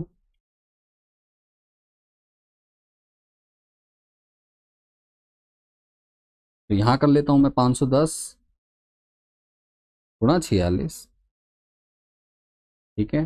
तो मैं 510 की ना करके 51 से करूंगा, क्यों करूंगा ये बता दूंगा, एक जीरो था, एक जीरो हम लास्ट में बढ़ा देंगे, आपको आता ही होगा, 6 एकम 6, 6 पंजे 30 गुणा 4 एकम 4, 4 पंजे 20, 6 का 6, 4 का 4, 3 का 3 और 2 का 2, तो 23 46 आ गया। इसका जो फाइनल आंसर आ रहा है हमारा, यहाँ पे लिखेंगे हम 23 46, ठीक हो गया, यहाँ तक समझ में आ चुका होगा। अब हमें करनी है जांच, तो जिन बच्चों को जांच समझ में आ गई थी पिछले क्वेश्चन में वो जल्दी से एक थम्स अप करके करो, ताकि पता चल जाए कि हाँ इन बच्चों को समझ में आ गया है, ठीक है। तो और वो कॉपी में कर भी सकते हैं। चलिए अब आगे बढ़ता हूँ, कहाँ गया भैया, हाँ ये है, तो मैं इसको यहाँ ऐसे लाइन कर देता हूँ ड्रॉ एक, ताकि हमें करने में आसानी रहे, और यहाँ लिखते हैं जांच या चेक कर देता हूँ, ठीक है, जांच या चेक, समझ जाएंगे आप। तो अब मैंने क्या करना है, दोनों संख्याएं क्या ओके, फॉर्मूला क्या होता है, A into B equals to HCF into LCM, ठीक है। फॉर्मूला भी लिख देना साथ में ताकि याद रहे आपको, ठीक है। फॉर्मूला याद होता है, याद है फिर भी लिखना है, नहीं है तो लिखना है, दोनों कंडीशन में लिखना है ताकि आप कभी भूलें ना उसे, ठीक है। अब क्या करना है, हमने सिंपल वैल्यू पुट कर देनी है। वैल्यू हमारी क्या क्या है भैया, वैल्यू है हमारे पास, आ गया 510 है, ये क्या है 510 गुणा 92, ठीक हो गया। और HCF हमारा कितना है, 2 गुणा LCM कितना हमारा 2346, गुणा कर लेते हैं। आप गुणा कैसे करेंगे, यहीं पे मैं गुणा कर रहा हूँ पेन का कलर चेंज करके, 510 की 92 से गुणा करेंगे। तो मैं जीरो को हटा देता हूँ, आपको पता ही है, एक अच्छा 1 मिनट, मैंने यहाँ पे जीरो हटाया था, लिखा नहीं है सॉरी, और मैं यहाँ लिख दूंगा, ठीक है। यहाँ पे हमने क्या किया था, 2346 आया था और 510 था, तो एक जीरो लगाना था हमने, ये रह गया था, ठीक है। तो अब लगा दिया, अब कोई प्रॉब्लम नहीं है। हाँ यहाँ यहाँ पहुँच गए, तो 2 एकम 2, 2 पंजे 10, फिर 9 एकम 9, 9 पंजे 45, तो इनको जोड़ेंगे 2 9 6 और 4 46, और जीरो एक छोड़ा था हमने तो जीरो लगा देंगे, तो कितना हो जाएगा भैया, ये आ जाएगा हमारा टोटल 46920 बराबर। अब हमने क्या करना है, अब सिंपल हमने करना है 2346 की गुणा, जीरो का जीरो हो जाएगा, देखो यहीं से सीधे कर लेता हूँ, जीरो का जीरो, दो की जीरो से जीरो, 6 दूनी 12 का 2 हासिल 1, 4 दूनी 8 और 1 9, 3 दूनी 6 और 2 दूनी 4, हाँ ठीक आ रहा, सेम ही आ रहा कहीं, ठीक है, लेफ्ट हैंड साइड और राइट हैंड साइड दोनों सेम आ गए, LHS और RHS, ठीक है, इक्वल हो गया, तो ये हमारा आंसर आ गया। उम्मीद करता हूँ यहाँ तक समझ में आ गया होगा। ठीक है, दो क्वेश्चन हमने ऑलरेडी कर लिए हैं, तीसरा क्वेश्चन कर लेते हैं आप, इसको भी आप नोट कर लीजिए और हम डिलीट कर देते हैं यहाँ पर। और चलिए आगे बढ़ते हैं, अगला क्वेश्चन है भैया, अगला क्वेश्चन अगला क्वेश्चन अगला क्वेश्चन अगला क्वेश्चन है 336, 336 कॉमा 54, कॉमा 54, ठीक है, तो इन दोनों के निकालने, तो 336 को हम लिखेंगे,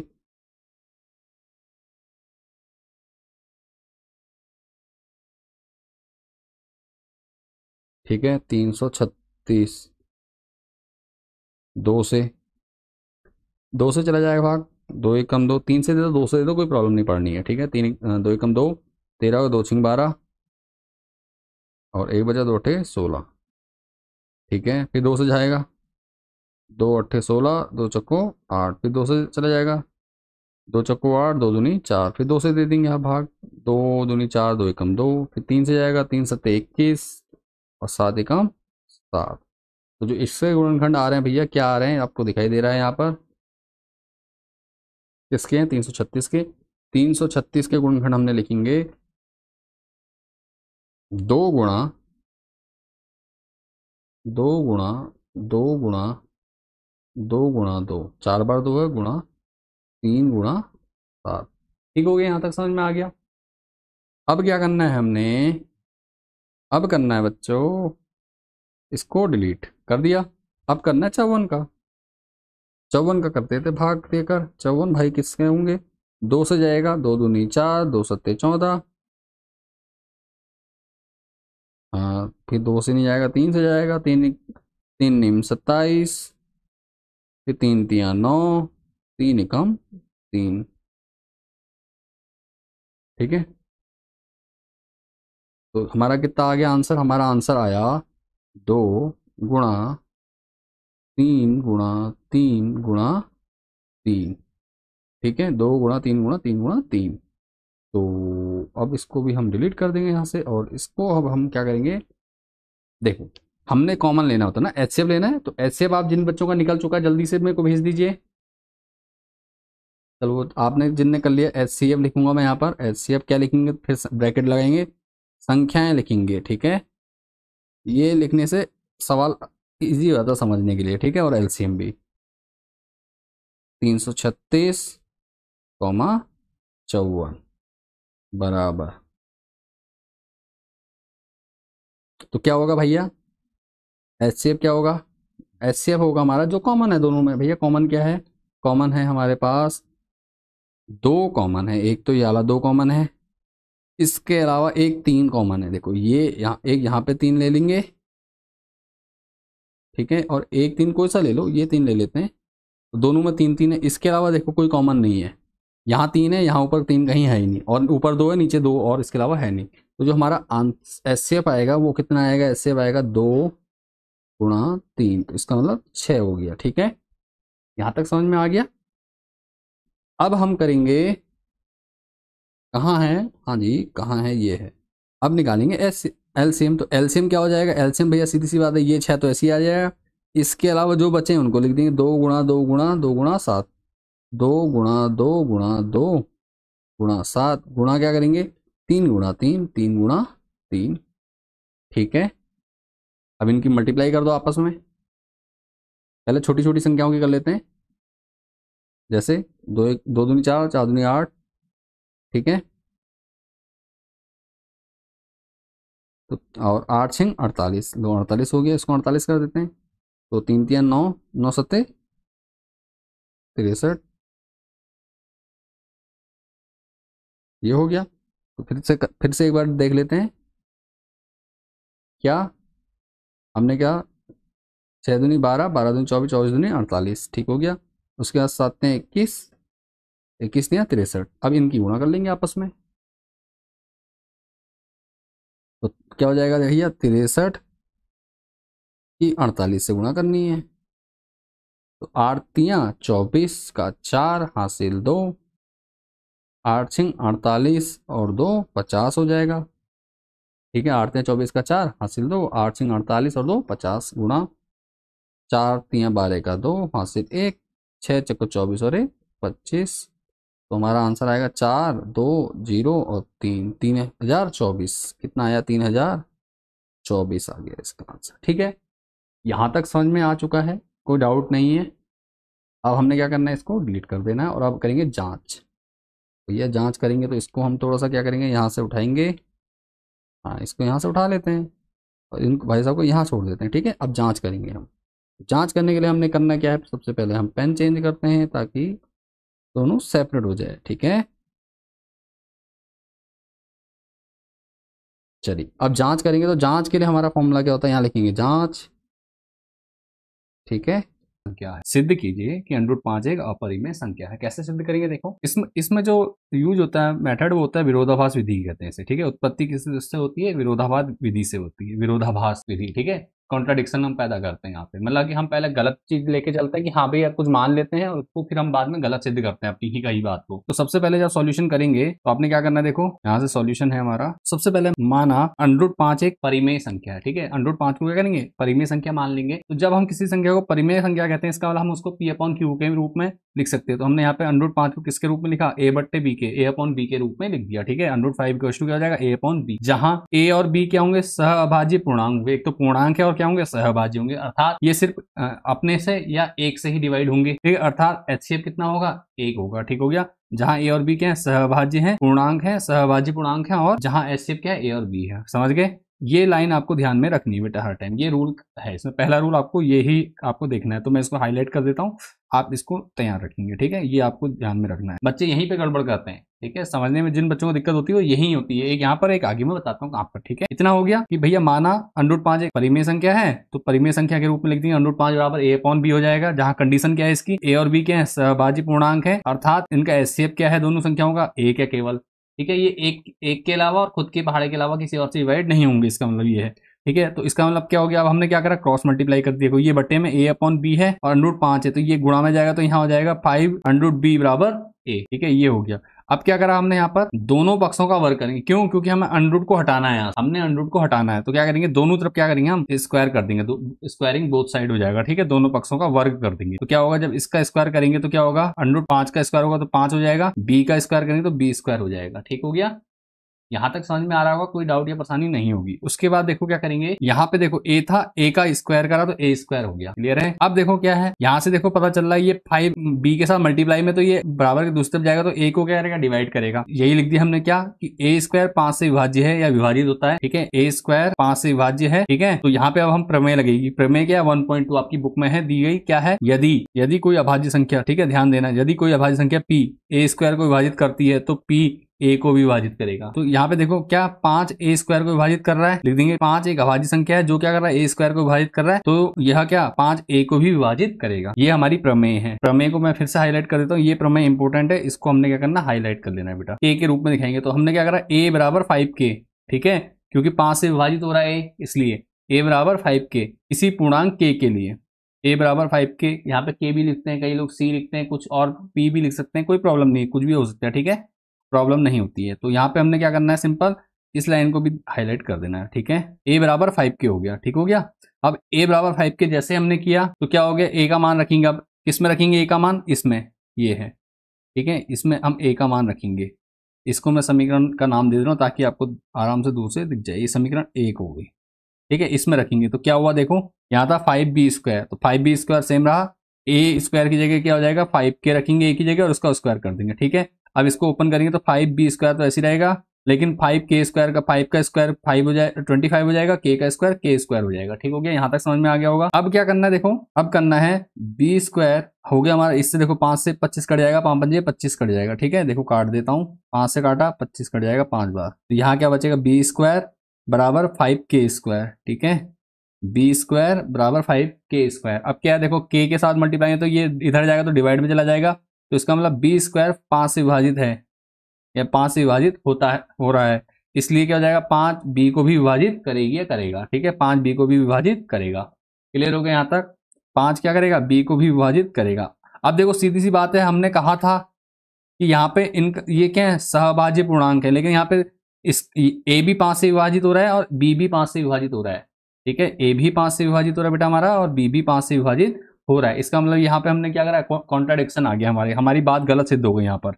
ठीक है, तो अब हम क्या लिखेंगे आगे देखो, तो यहाँ लिखेंगे हमने माना, क्योंकि हमने माना था कि a और b के हैं सहभाज्य हैं, जिसका HCF 1 है, लेकिन 5 a और b दोनों को विभाजित करता है। तो जो इंपॉर्टेंट लाइन है वो मैं हाईलाइट कर दे रहा हूँ, इसको आपने नोट कर लेना। ठीक है, ये लाइन चाहे आप ना लिखो, मैंने समझाने के लिए लिख रखी है आपको, इसकी जरूरत नहीं क्योंकि हमने ऑलरेडी दे रखा है। ठीक है, तो ये लिखने की जरूरत नहीं है, हम लिखेंगे सिर्फ हाईलाइटेड बॉक्स को। b² 5 से विभाज्य है और 5 b को भी विभाजित करेगा, तो यहाँ लिखेंगे चूंकि 5 a और b दोनों को विभाजित करता है, यहाँ पे लेकिन हो गया, यहाँ पे क्योंकि कर देना, क्योंकि 5 a और b दोनों को विभाजित करता है। ठीक है, क्योंकि 5 a और b दोनों को विभाजित करता है, जो कि हमारी परिकल्पना का विरोधाभास है, जो कि हमारी परिकल्पना का विरोधाभास है। ठीक है, जो कि क्या है, हमारी परिकल्पना का विरोधाभास है। देखो ठीक है, ये लिखना है।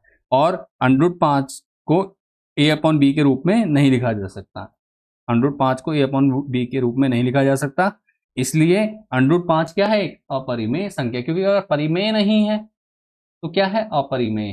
ठीक है, जो संख्या परिमेय नहीं है वो क्या होती है, अपरिमेय कहलाती है, क्योंकि रियल नंबर तो है ये ऑलरेडी, √5 क्या रियल नंबर के अंतर्गत आता है। ठीक है, वास्तविक संख्या के अंतर, लेकिन क्या है, परिमेय नहीं है, तो क्या होगी, अपरिमेय होगी। ठीक है, तो ये क्या है, इसलिए √5 एक अपरिमेय संख्या है।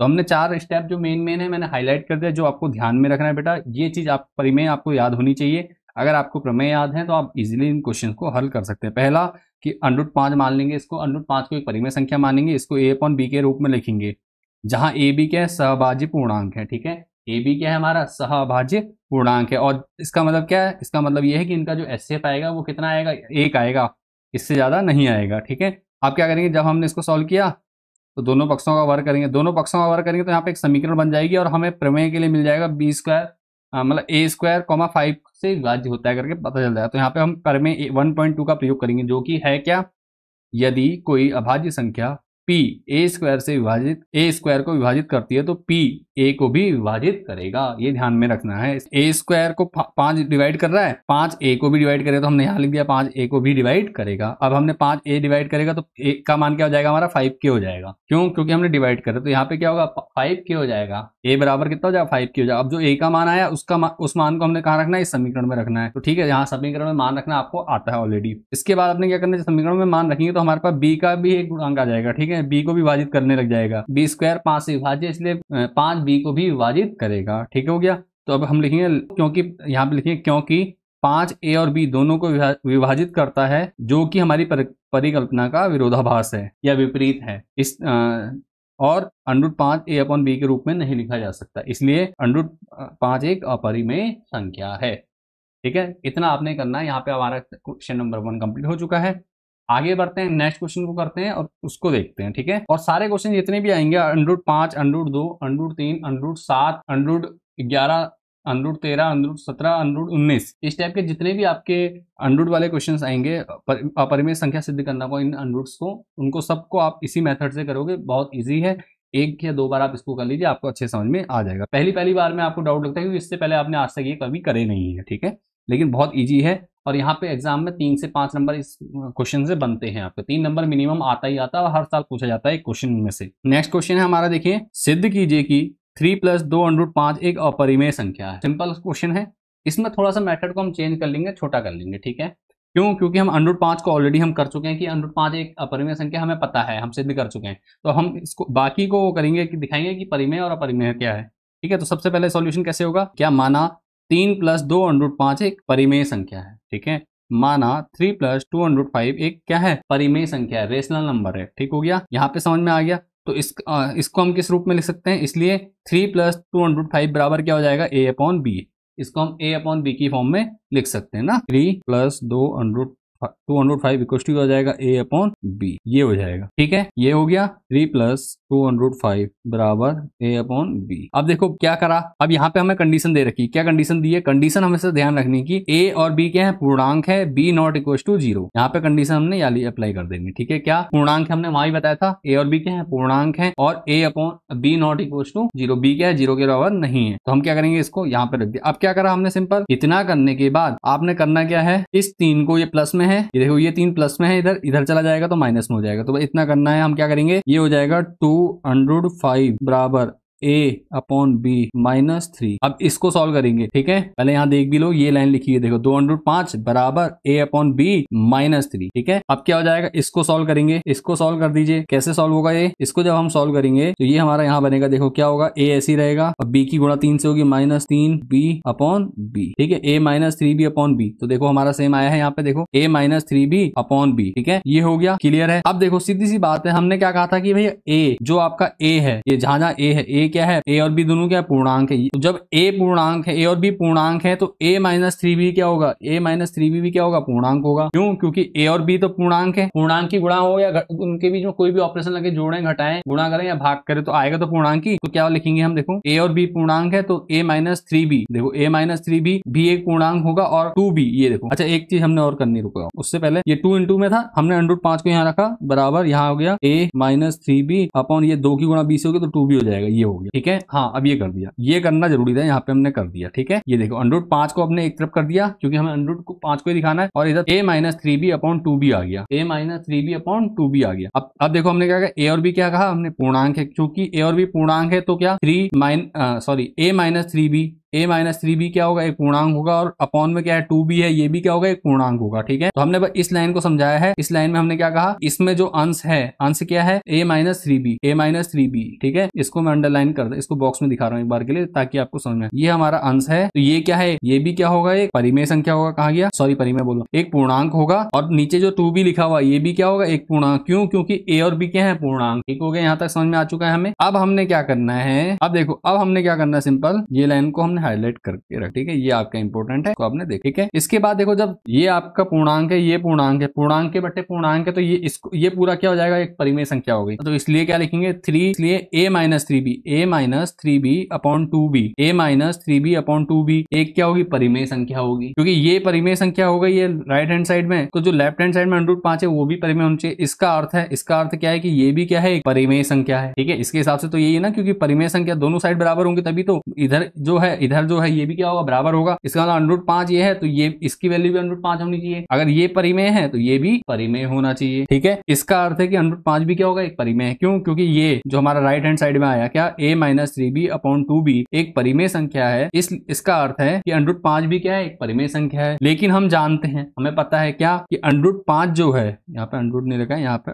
√5 क्या है, एक अपरिमेय संख्या है। √5 क्या है, एक अपरिमेय संख्या, हम जानते हैं, थोड़ी देर पहले सिद्ध भी किया हमने। तो हम जानते हैं कि √5 एक अपरिमेय संख्या है। ठीक है, अपरिमेय संख्या है, इतना हो गया। तो इसके बाद हम लिखेंगे हमारी परिकल्पना, जो कि हमारी परिकल्पना का विरोधाभास है, इसलिए 3 + 205 एक परिमेय संख्या, अपरिमेय संख्या है, जो कि हमारी परिकल्पना का विरोधाभास है कि 2 + √5 एक परिमेय संख्या है। ठीक है, विरोधाभास निकल गया यहाँ से हमारा, इसलिए 3 + 200, यहाँ पे लिख लेते हैं, 100 नहीं लिखा है यहाँ पे, इसलिए 3 + 205 एक अपरिमेय संख्या है। ये आपने सिद्ध करना है। ठीक हो गया, उम्मीद करता हूँ समझ में आ चुका है, कोई डाउट या परेशानी नहीं है। कहीं पे कोई डाउट लग रहा है कमेंट कीजिए, वीडियो पसंद आ रही है लाइक कर दो, दोस्तों के साथ शेयर कर दो, और छोटे भाई बहनों के साथ, जो पुराने बच्चे हैं वो छोटे भाई बहनों के साथ, जिन बच्चों ने हाई स्कूल कर लिया है वो अपने छोटे भाई बहनों के साथ, जूनियर्स के साथ जरूर चैनल को साझा कर दो, वीडियो को शेयर कर दो। ठीक है, अब क्या करना है, देखो ये हो गया था। मैं इसमें कुछ चीजें जो आपके लिए जरूरी है उनको हाईलाइट कर देता हूँ। ठीक है, बस इतनी चीजें आपको ध्यान में रखनी है। फिर से एक बार समझा देता हूँ, समझाते हुए चलते हैं कि सबसे पहले क्या करा हमने, 3 + 205 को एक परिमेय संख्या माना, उसके बाद इसको a/b की फॉर्म में लिखा। a/b की फॉर्म में सब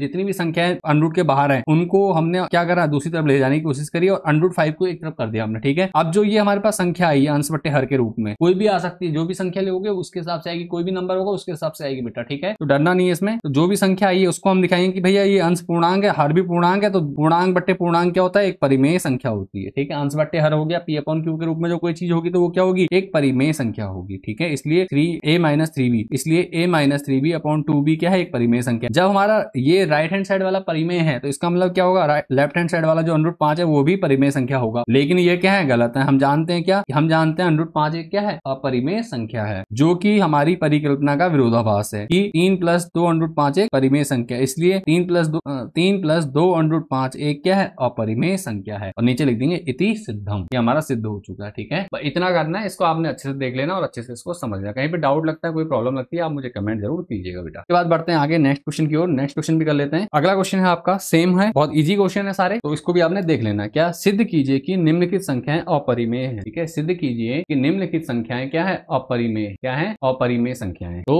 देखते हैं पहला क्या है, पहला जो दिया गया है वो है 1/√2, 1/√2। इसको भी सेम तरीके से करेंगे। ठीक है, पहला वाला जैसे किया था, सिद्ध कीजिए कि 1/√2 एक क्या है, तो वही विरोधाभास विधि का प्रयोग करेंगे। सारे विरोधाभास विधि से ही आपके क्या होते हैं, सिद्ध होते हैं। ठीक है, अपरिमेय संख्या सिद्ध करना है तो हमें विरोधाभास विधि का ही प्रयोग करना होगा। तो सबसे पहले क्या करेंगे, इसमें मान लेंगे, माना 1/√2 क्या है, एक परिमेय संख्या है। ठीक है, माना 1/√2 क्या है, एक परिमेय संख्या है। तो जब हम इसको परिमेय मानेंगे तो हम इसको क्या लिखेंगे, a/b की फॉर्म में लिखेंगे। तो 1/√2 बराबर a/, क्लियर है, यहाँ तक समझ में आ रहा होगा। ठीक है, 1/√2 बराबर a/b, जहां a और b क्या है, सहभाज्य पूर्णांक है। ठीक है, जहां a और b क्या है, सहभाज्य पूर्णांक है, अर्थात इनका HCF कितना आएगा, दोनों का 1 आएगा। अब क्या करेंगे, हम इसमें सिंपल इसको क्रॉस मल्टीप्लाई करेंगे तो हमारा b बराबर कितना आ जाएगा, √2a आ जाएगा। ठीक है, b बराबर आ जाएगा √2a। ठीक है, उसके बाद हमने क्या करना है, इसके बाद देखो क्या, दोनों पक्षों का वर्ग करेंगे। दोनों पक्षों का जब वर्ग करोगे, ये चीज इंपॉर्टेंट है, इसके दोनों पक्षों का वर्ग करेंगे तो क्या होगा, b का स्क्वायर कितना होगा, b² और √2 का स्क्वायर करेंगे 2 हो जाएगा, a का स्क्वायर करेंगे तो a² आ जाएगा। ठीक, यहां तक समझ में आ चुका है, b² बराबर 2a² आ गया। अब देखो यहां से हम इसको अपॉन में जाते हैं तो इसका मतलब क्या है कि जो b² है वो किससे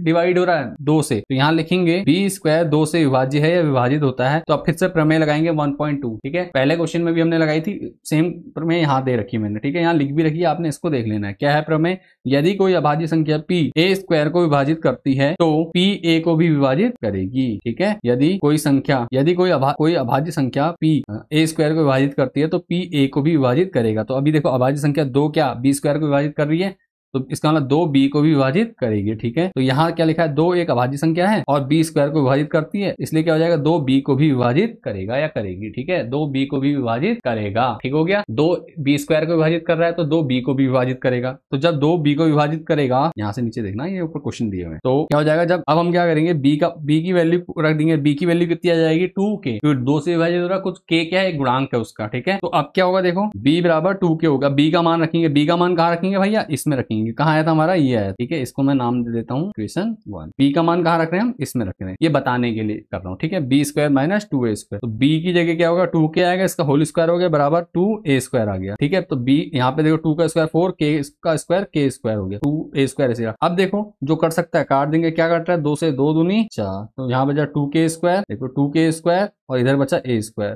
अब देखो ये जो 2 है ये k के साथ गुणा में, इसका मतलब ये क्या कर रहा है, a² को डिवाइड कर रहा है। तो लिखेंगे चूंकि a² 2 से विभाज्य है तो a भी क्या होगा, 2a को भी विभाजित करेगा। ठीक है, 2a को भी विभाजित करेगा। ठीक है, ये कंडीशन है, इसको हम लिख देते हैं यहाँ पर, हाईलाइट कर दो इसको। ये जो चीजें आपको ध्यान में रखनी है उन चीजों को मैं जानबूझ के हाईलाइट कर रहा हूँ ताकि आप लोग अच्छे से समझ पाओ। ठीक है, क्योंकि यहीं पे बच्चे गड़बड़ करते हैं इन चीजों की। थ्योरी इसमें काफी होती है समझने के लिए, है न्यूमेरिकल बहुत इजी है, लेकिन थ्योरी बार बार बच्चा भूल जाता है। ठीक है, तो उस चीज को दूर करने के लिए मैं क्या कर रहा हूँ, इनको हाईलाइट कर रहा हूँ। आप इसका स्क्रीनशॉट ले सकते हो और एक दो बार अपनी कॉपी में भी इसी प्रकार से हाईलाइट करके कर दो, उसके बाद आपको कभी कोई दिक्कत नहीं होगी इन क्वेश्चन को। तो विरोधाभास आएगी, देखो क्यों, क्योंकि हमने कहा था क्या a और b क्या सहभाज्य पूर्णांक है, लेकिन यहाँ पे a भी डिवाइड हो रहा है 2 से और b भी कितना हो रहा है, 2 से डिवाइड हो रहा है। तो क्या लिखेंगे, हमने माना था कि a और b क्या सहभाज्य है और HCF कितना 1 होना चाहिए। तो देखो लेकिन 2 क्या कर रहा है, a और b दोनों को विभाजित करता है, क्योंकि 2 a और b दोनों को विभाजित करता है, जो कि हमारी परिकल्पना का विरोधाभास है। ठीक है, जो कि क्या है, हमारी परिकल्पना का विरोधाभास है और 1/√2 को a/b के रूप में नहीं लिखा जा सकता है। ठीक है, a/b के रूप में नहीं लिखा जा सकता, इसलिए क्या 1/√2 क्या है, एक अपरिमेय संख्या है। ठीक है, 1/2 क्या है, अपरिमेय संख्या। यहीं पर आपका आंसर आ गया, इसी इसको कर दिया इति सिद्धम, यही सिद्ध करना था हमने। ठीक है, तो समझ में आ गया होगा। सेम क्वेश्चन है, इसमें ज्यादा वो नहीं करेंगे, सेम क्वेश्चन है तो आगे बढ़ते हैं हम। ठीक है, कहीं पे कोई डाउट रहता है कमेंट जरूर कीजिए, वीडियो पसंद आती है वीडियो को लाइक जरूर कर दिया करें आप। अब देखिए अगला क्वेश्चन है, दो क्वेश्चन है आप सेम टाइप के हैं, इनको करते हैं। क्या कहा गया है, इसको सिद्ध करना है। 7√5 एक अपरिमेय संख्या, इसको सिद्ध करना है। जैसे हमने क्वेश्चन नंबर फर्स्ट किया था, तीसरे का पहला किया था, वैसे ही करेंगे। ठीक है, तो माना √7 एक परिमेय संख्या है, इसलिए क्या हो जाएगा, √7 बराबर क्या हो जाएगा, a/b हो जाएगा। a और b क्या होंगे, पूर्णांक है, और जहां b नॉट इक्वल टू 0 है। बस अब हमने क्या करना है, √5 को एक तरफ रखना है, बाकी को सबको क्या करना है, बराबर के दूसरी तरफ ले जाना है। तो 7 गुणा में था तो 7 यहाँ आ जाएगा, बट्टे में आ गया। ठीक हो गया, तो √5 बराबर a/7b आ। ठीक है, मैं इसको हाईलाइट, ये हमारा आ गया। ठीक है, कैसे आया, हमने सिंपल कुछ नहीं कराया ज्यादा, हमने क्या करा, इसको a/b के रूप में लिखा, और जो 7 था मल्टीप्लाई में इसके साथ, इसको ab के साथ डिवाइड कर के तरफ ले आके डिवाइड कर दिया।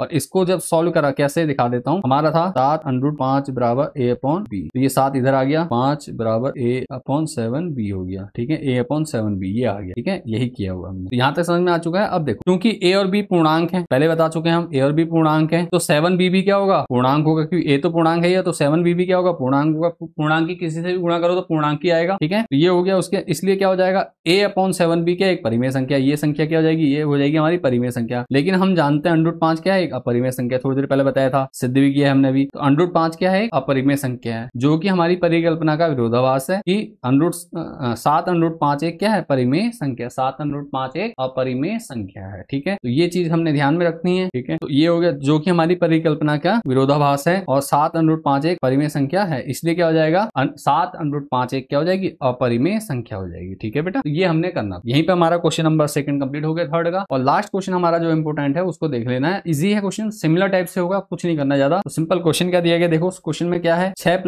√2। ठीक है, 6 + √2, 6 + √2 है, तो इसको क्या करेंगे हम, देखो माना 6 + √2 एक परिमेय संख्या है, जहां अब क्या करेंगे, 6 + √2 बराबर क्या हो जाएगा, a/b, 6 + √2 बराबर a/b, जहां a और b क्या है, पूर्णांक है, b नॉट इक्वल टू 0 है। क्लियर हो गया यहाँ तक। तो अब हमने क्या करना है, इसमें ये 6 प्लस का है, दूसरी तरफ ले जाएंगे तो माइनस का हो जाएगा। ठीक है, तो इसको भी मैं कैसे किया दिखा देता हूँ, 6 + √2 बराबर कितना हो रहा है, a/b, तो यहाँ 6 - √2 बराबर a/b - 6, तो इसको सॉल्व करेंगे तो क्या हो जाएगा, a - 6b/b, देखो a - 6b/b आ रहा है। ठीक है, तो अब क्या करना है, देखो इसलिए क्या हो गया, √2 बराबर कितना, यहाँ से √2 बचा, बाकी सब इधर चला गया, तो a - 6b/b, तो चूंकि a और b पूर्णांक है तो a - 6b, a - 6b क्या होगा, पूर्णांक, b ऑलरेडी पहले पूर्णांक है तो इसलिए लिख नहीं रहा हूँ, तो a - 6b/b क्या हो जाएगा, एक परिमेय संख्या हो जाएगी। ठीक है, a - 6b/b एक परिमेय संख्या है, इसलिए इसका अर्थ क्या है कि √2 भी क्या होना चाहिए, एक